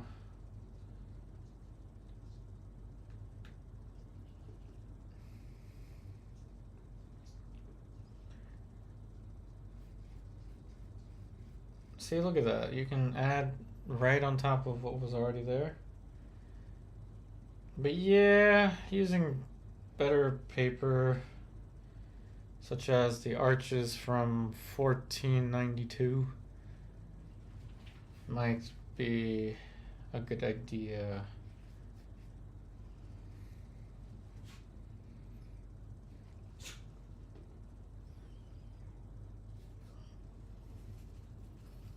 but none of this is cheap, so definitely like the video if you like these streams.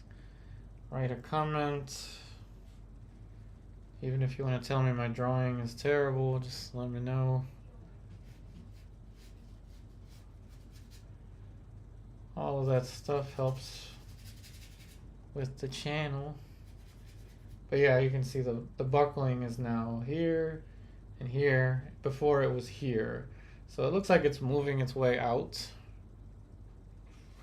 So that's good.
Alright, we're at 23 likes now. Thank you, thank you.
Each little change here is now much more minute. So I'm basically asking myself what looks different from the reference relative to my painting that has something to do with form as opposed to just merely copying it.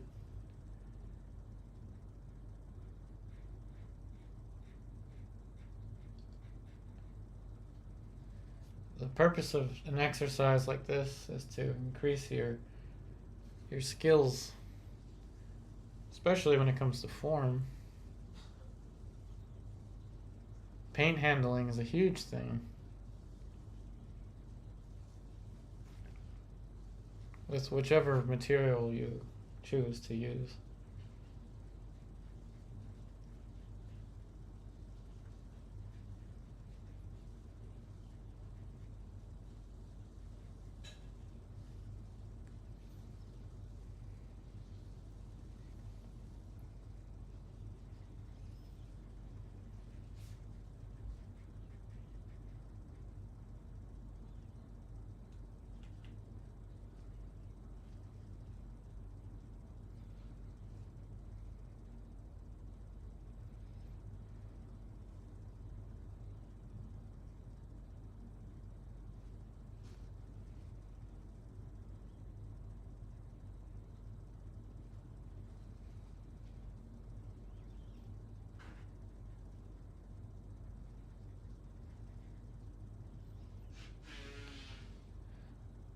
I do think this is easier than acrylic. Maybe not as practical as acrylic because, yeah, just maybe not as practical as acrylic, but I think it's easier than acrylic in the sense that you can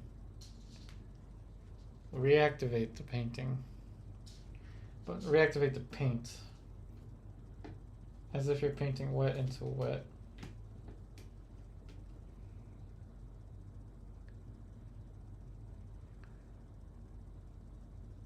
Oh, thank you. I think that's a good thing. Yeah, watercolor doesn't have to be watercolory, I guess, the term.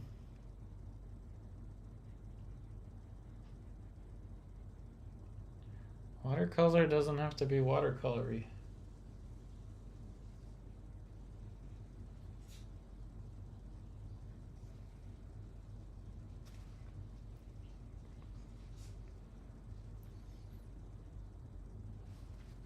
Welcome back, Luis.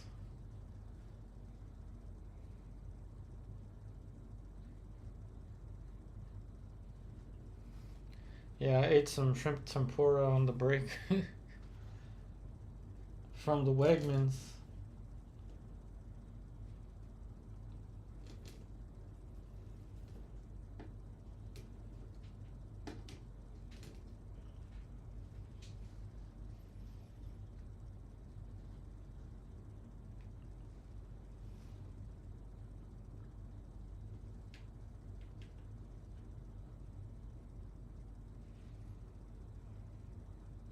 The main takeaway is watercolor doesn't have to be overly watercolory. I mean, you can make it look any way you want.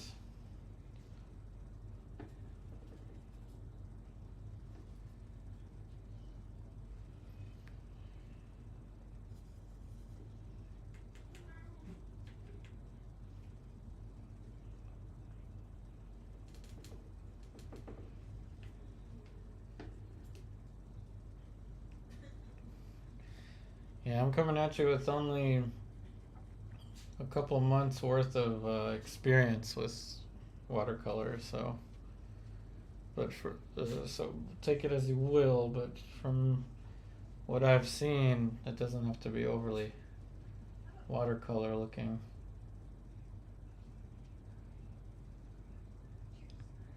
Yeah, I am lifting somewhat in some areas. Like I lifted here, here, and here. But this is more additive. Lifting would be subtractive.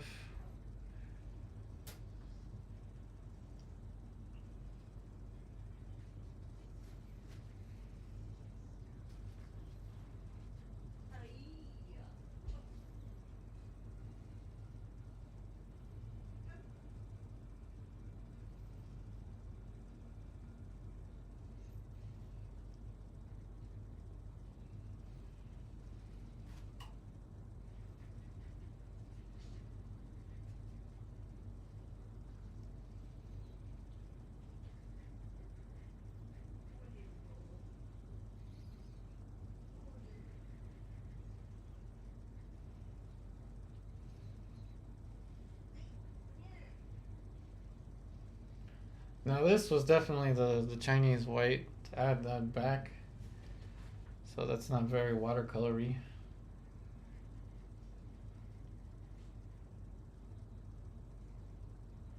It's official. Watercolory is now a word.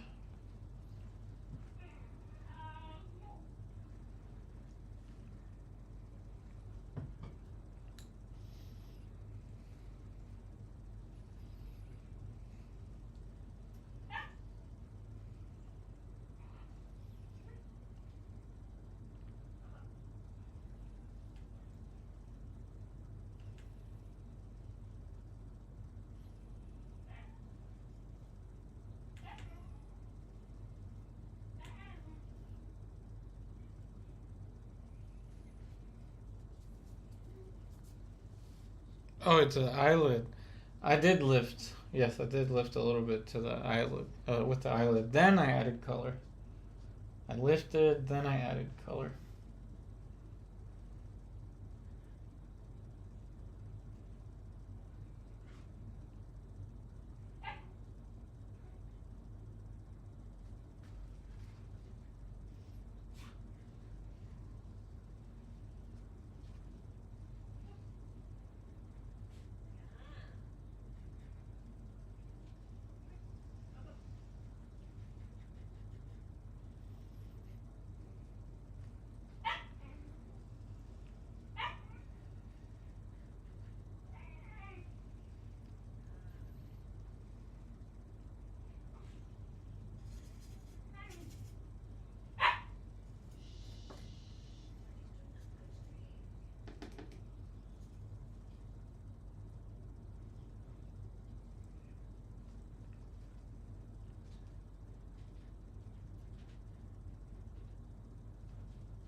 Whoops.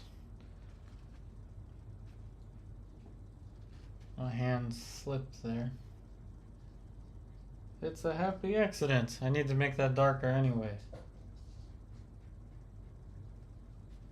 It was a happy accident.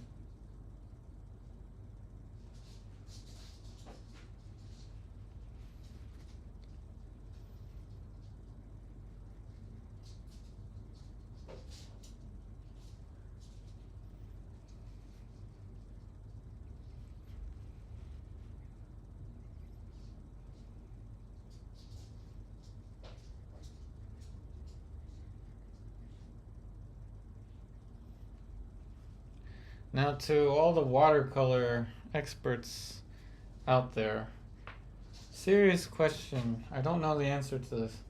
Can you paint on a wooden panel, like a gessoed wooden panel, or would it mess up the wood somehow? Or could you paint on an aluminum? I haven't tried it yet, and I don't know the answer to the question.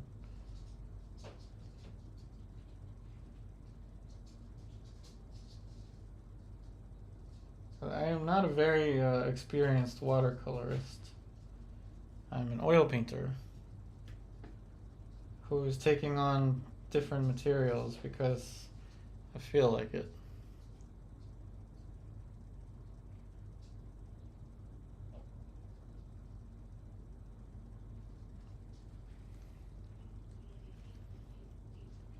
But this is my concept anyway with YouTube, is to do these streams multiple times a week, to create a a unique kind of experience for everyone. Different concept than the usual paint and hope to sell and get into galleries kind of thing.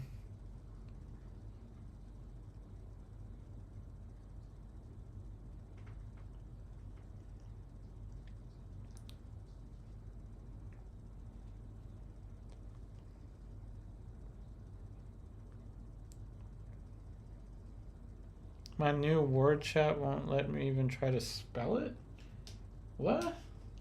I didn't do it. Whatever the internet or the chat is doing, it wasn't me.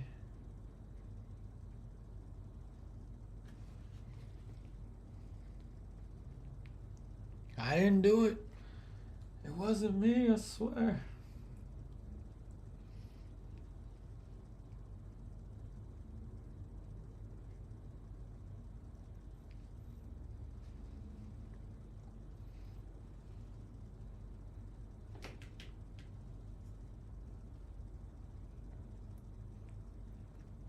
But I don't know.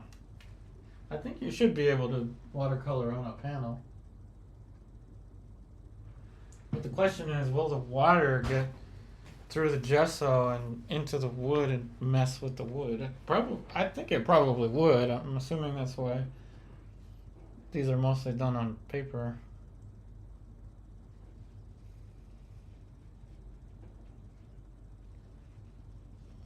Is there a puppy there? I mean, Hugo's here. In the original painting, I don't know. She's on a boat. She's on a boat.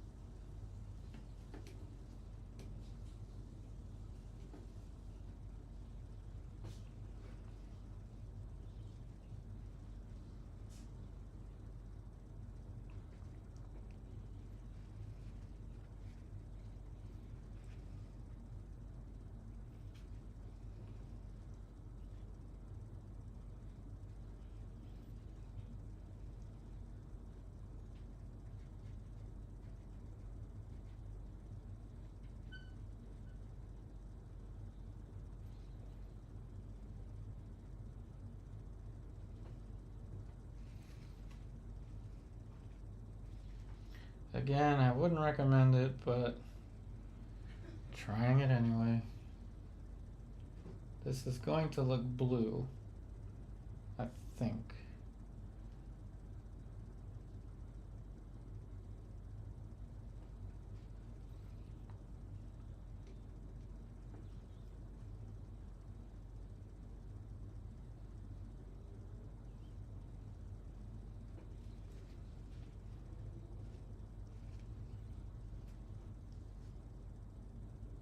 Perfect. So I wanted to make the edge of the nose a little cooler. So I used white because I knew that it would be cooler, but not so cold, but just enough to do that.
So what's everybody up to?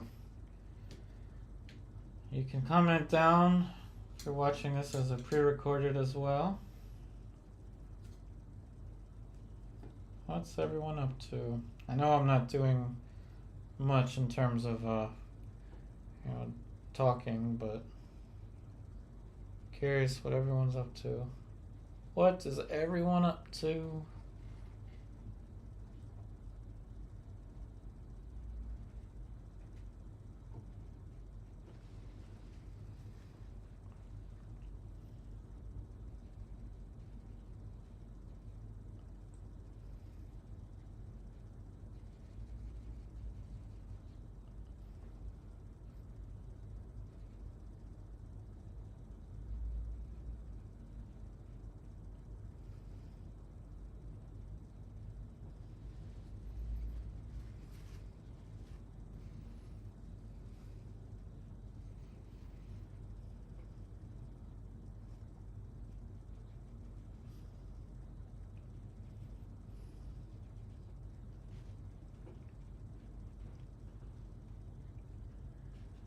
So once again, we didn't have to use a drawing, a linear drawing with this.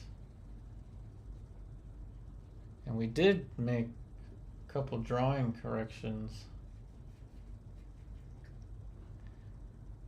throughout the process. But we were able to do it without the need of outlines.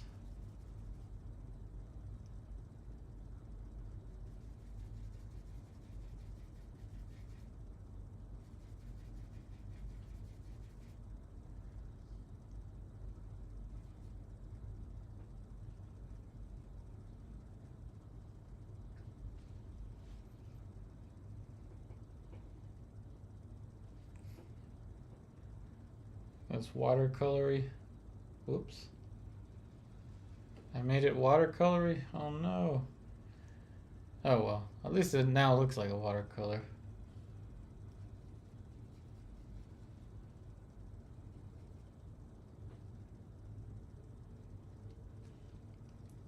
Watercolory word of the week.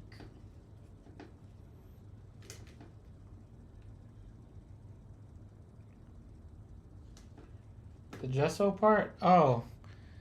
I was just asking everyone that's done watercolor, if you do a watercolor on a wooden panel and the wooden panel is gessoed with acrylic gesso, is the water gonna go through the gesso and damage the wood? I don't know the answer to that. But if not, then I'll probably just do that. Of course, the wood's not gonna buckle.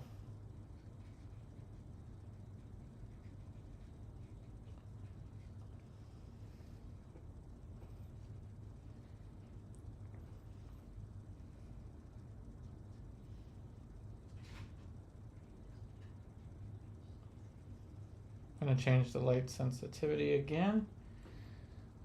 There's stuff going on down here, but you can't see it.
You're able to zoom in and expand and see what I'm doing? Really? I didn't know you could zoom in on YouTube. That's a cool feature. Good thing my face isn't on here. Probably scare everyone away.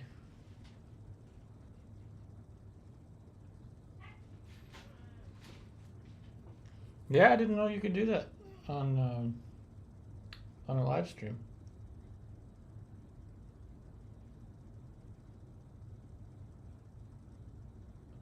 I did well not to show my face. It would be somewhat like when Luke opened Darth Vader's mask.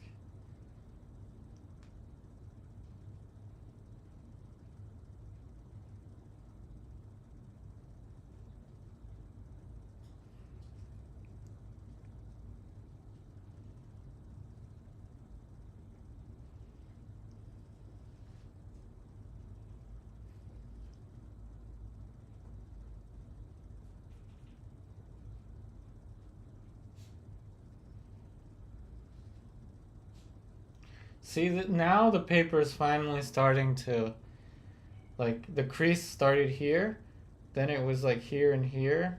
Now it's going out. So it's like the crease is expanding outwards. Oh, thank you. I'm glad you like the self portraits.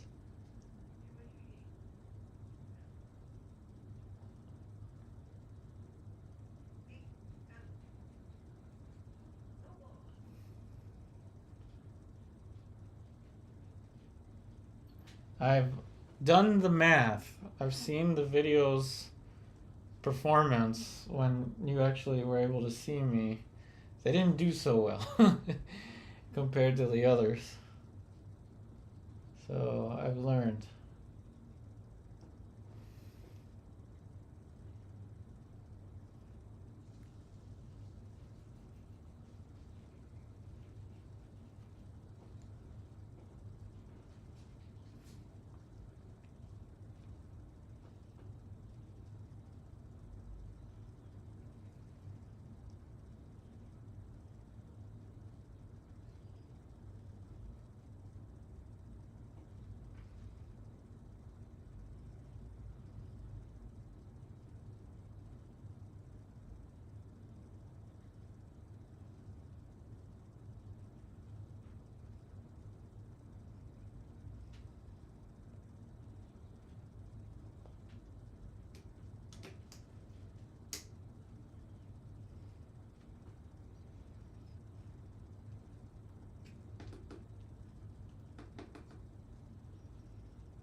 The Johnny vibe? Uh oh. What Johnny vibe? Hopefully not Tommy Wiseau. Because I cut my hair. My hair doesn't look like that anymore. At least it's down to my shoulder, not past my shoulder.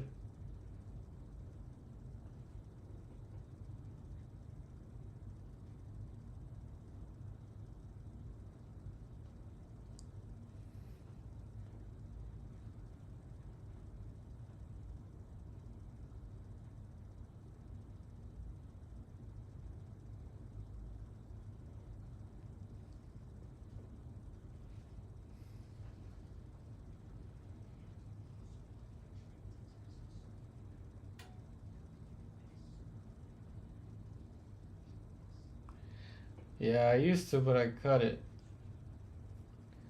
I cut it.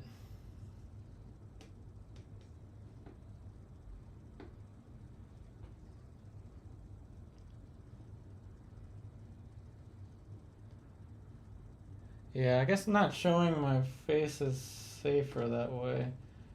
Fun fact, when I first started YouTube, people would actually recognize me in art stores. Um, but I have since changed. I'm about, what, I think 30 pounds heavier than I used to be. Even my phone, the facial recognition doesn't recognize me. Yeah, I cut my hair since the Hugo one. I have cut my hair. I am heavier than that guy was in that video. And my hair is shorter.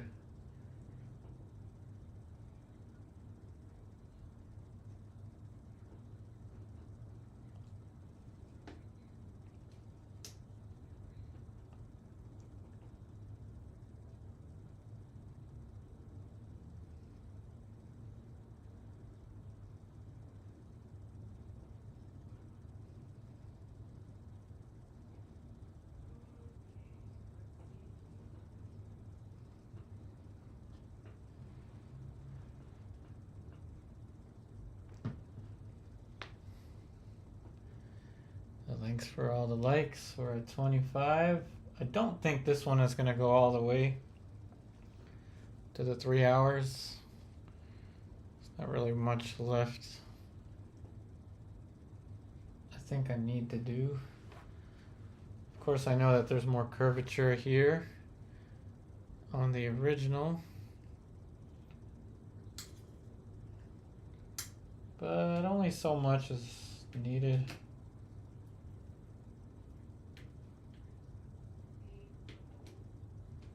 I'll try to add some more curvature.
Oh, thanks.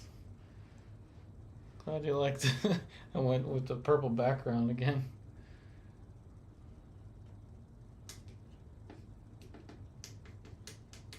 I'm just making things different.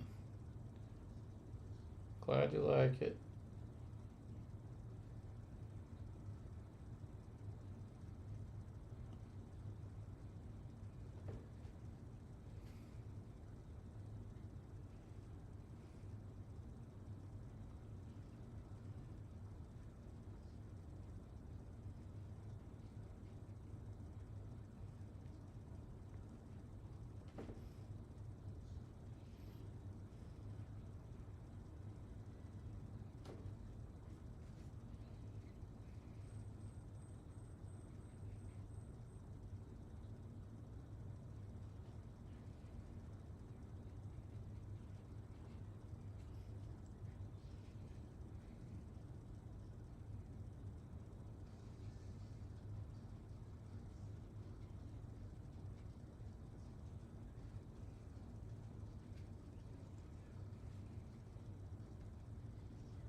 Yeah, without subtle trivia, it seems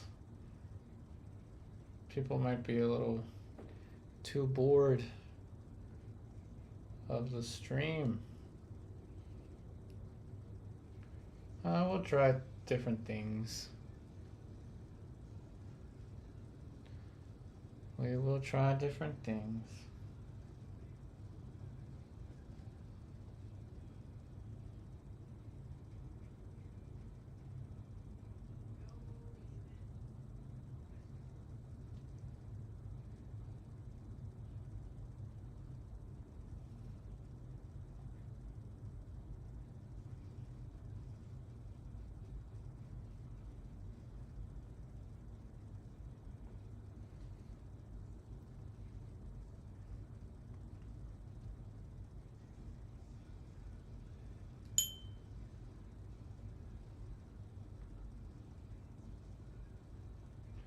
I'm learning that when you add a plane like that, maybe give it a couple seconds to start to settle in, and then kind of blend into it or reactivate it or whatever.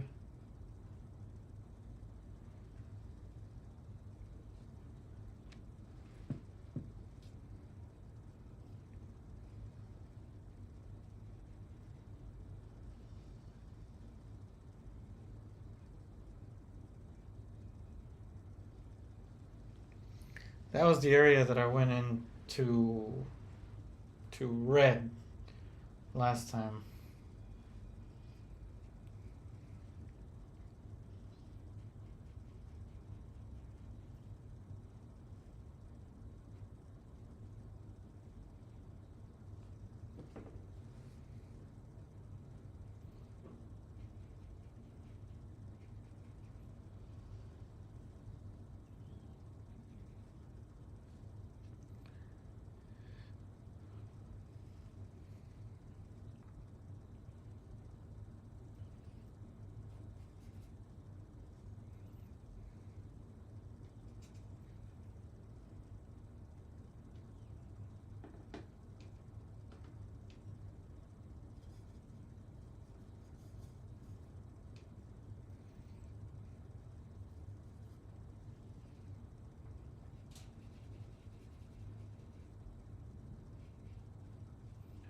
I'm starting to notice the darks do sink in a lot. Maybe it's the paint. Perhaps it's the cheap paint. So some experiments are going to be made. Some experiments are going to be done in the future with these. But process-wise, as you see here, we have been able to defy the typical watercolory look.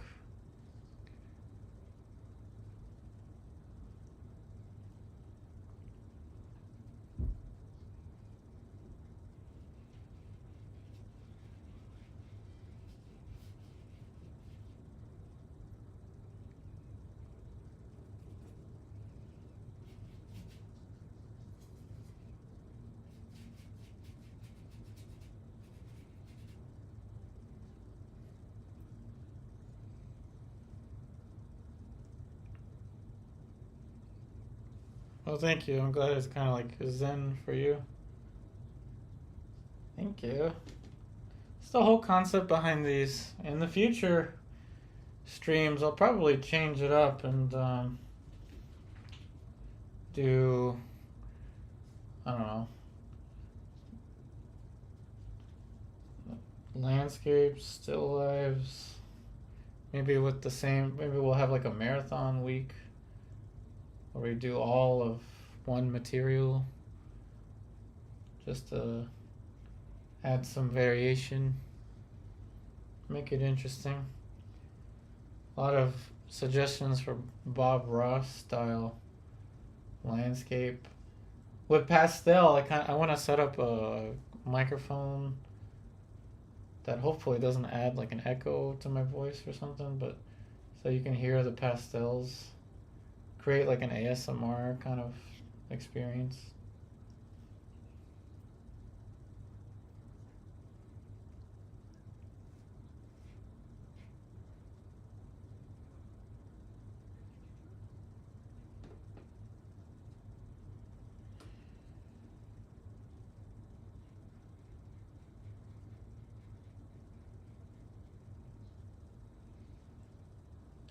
but yes, so we'll try some higher quality materials, see if it makes a difference with the end result.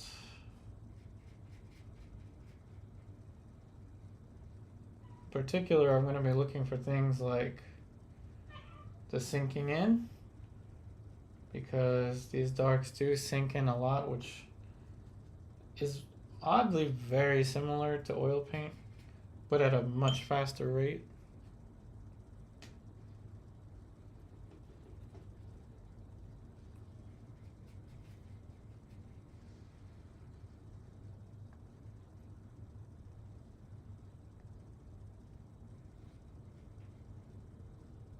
That's the only reason it's taking me a little longer, is because now I realize I have to cover all of it again. But you saw how much this sunk in. Watch.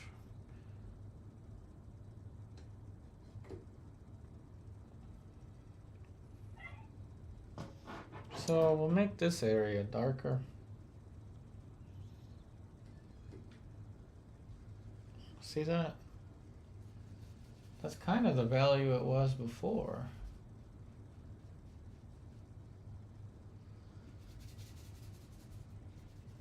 And I guess because there's so much water content, it would make sense that it would do that.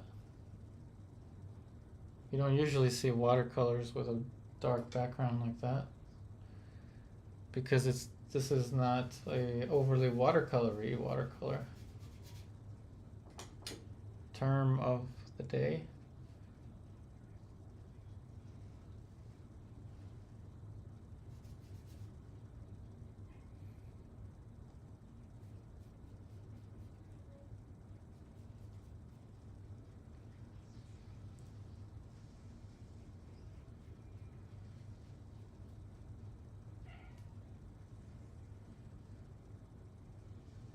Water-soluble crayons. Oh, cool. Haven't tried those.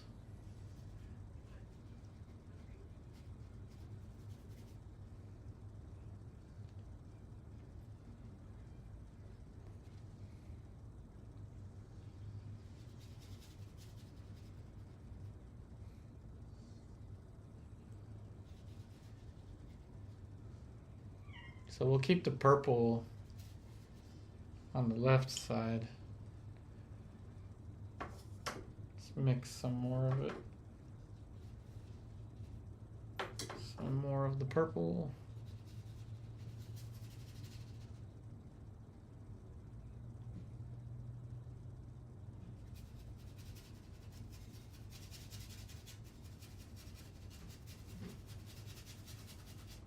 Kind of let it fade and do its thing.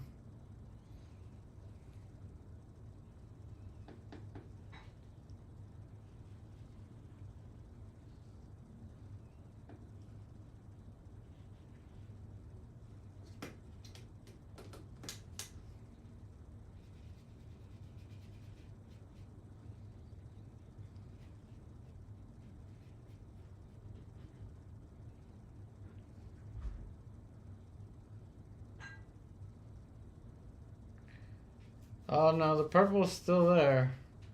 This is all still the same purple. It's still there. This part's gonna be the black.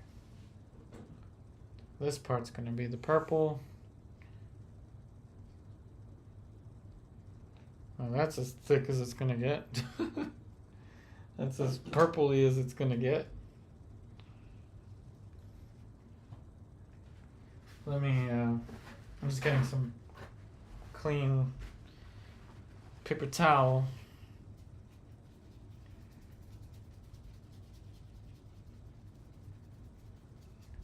Now that is as purpley as that's gonna get.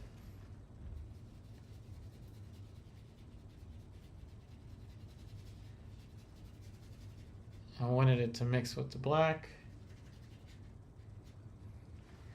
When it fades, or whatever, when it sinks in, it'll probably look more purple.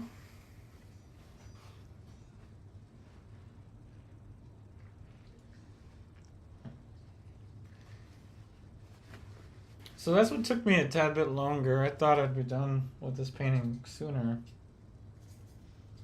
But it was the fact that the color didn't retain. See, even there, it didn't retain its value. So yeah, we're gonna experiment with some stuff. Definitely. If you can't rely on the paint to stay there, probably not a good thing.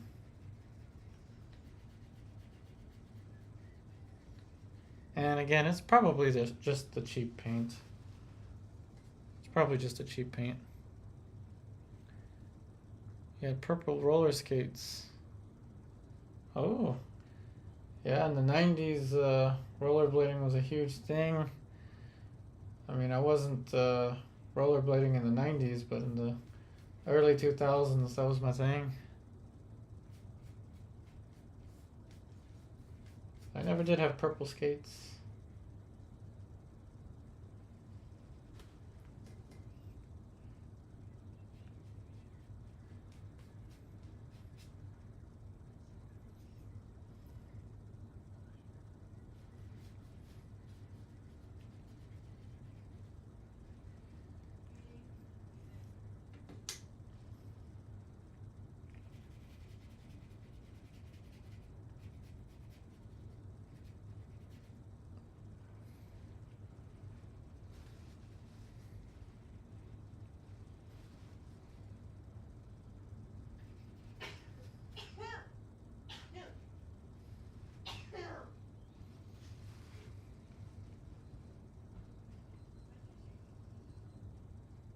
It does change, yeah, with the lighting.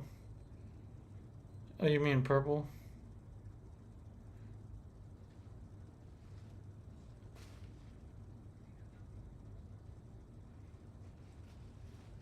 Yeah, so I'll experiment with some different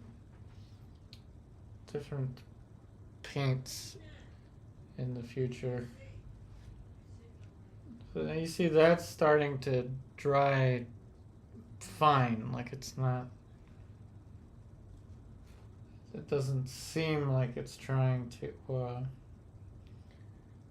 sink in anymore.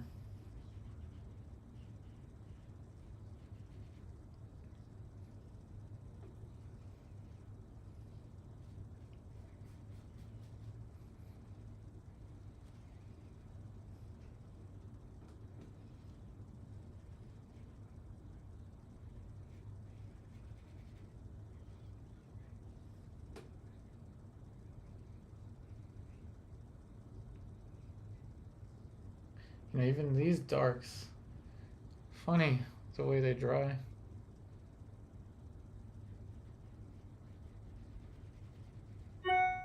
Seems there's always something new.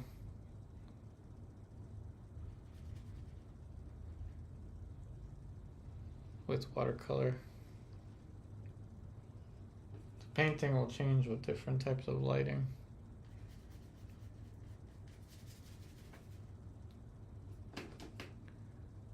I see. Well, oil paints are the same. They all look slightly different, depending on where the light's coming from, if it's outdoor light or whatever.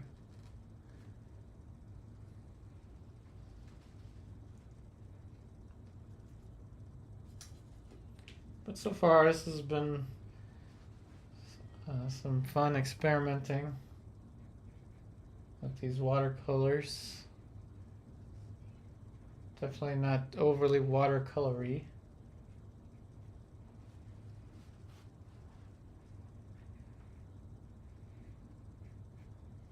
Not too watercolory. But it looks like that's about the third hour. So that means that should be it for this.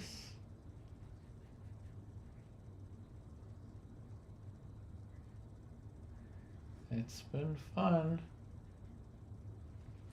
Way more forgiving than I once thought. But the sinking in is something to have to figure out how to deal with later. The sinking in and the buckling of the paper. We're gonna have to figure that out.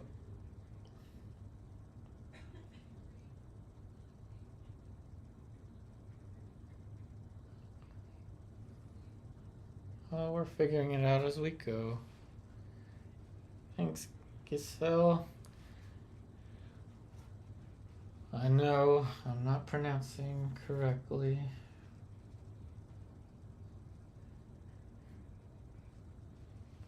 Thanks everyone for attending, all the likes, I appreciate it. I do appreciate it. Okay. So that's about all I got for you today.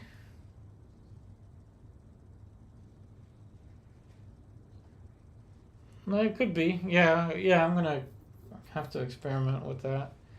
So more experimentation is required. But other than that, it worked out alright, I think. Thanks for the comment. Glad you liked the stream. Him ASF. Glad you liked the stream.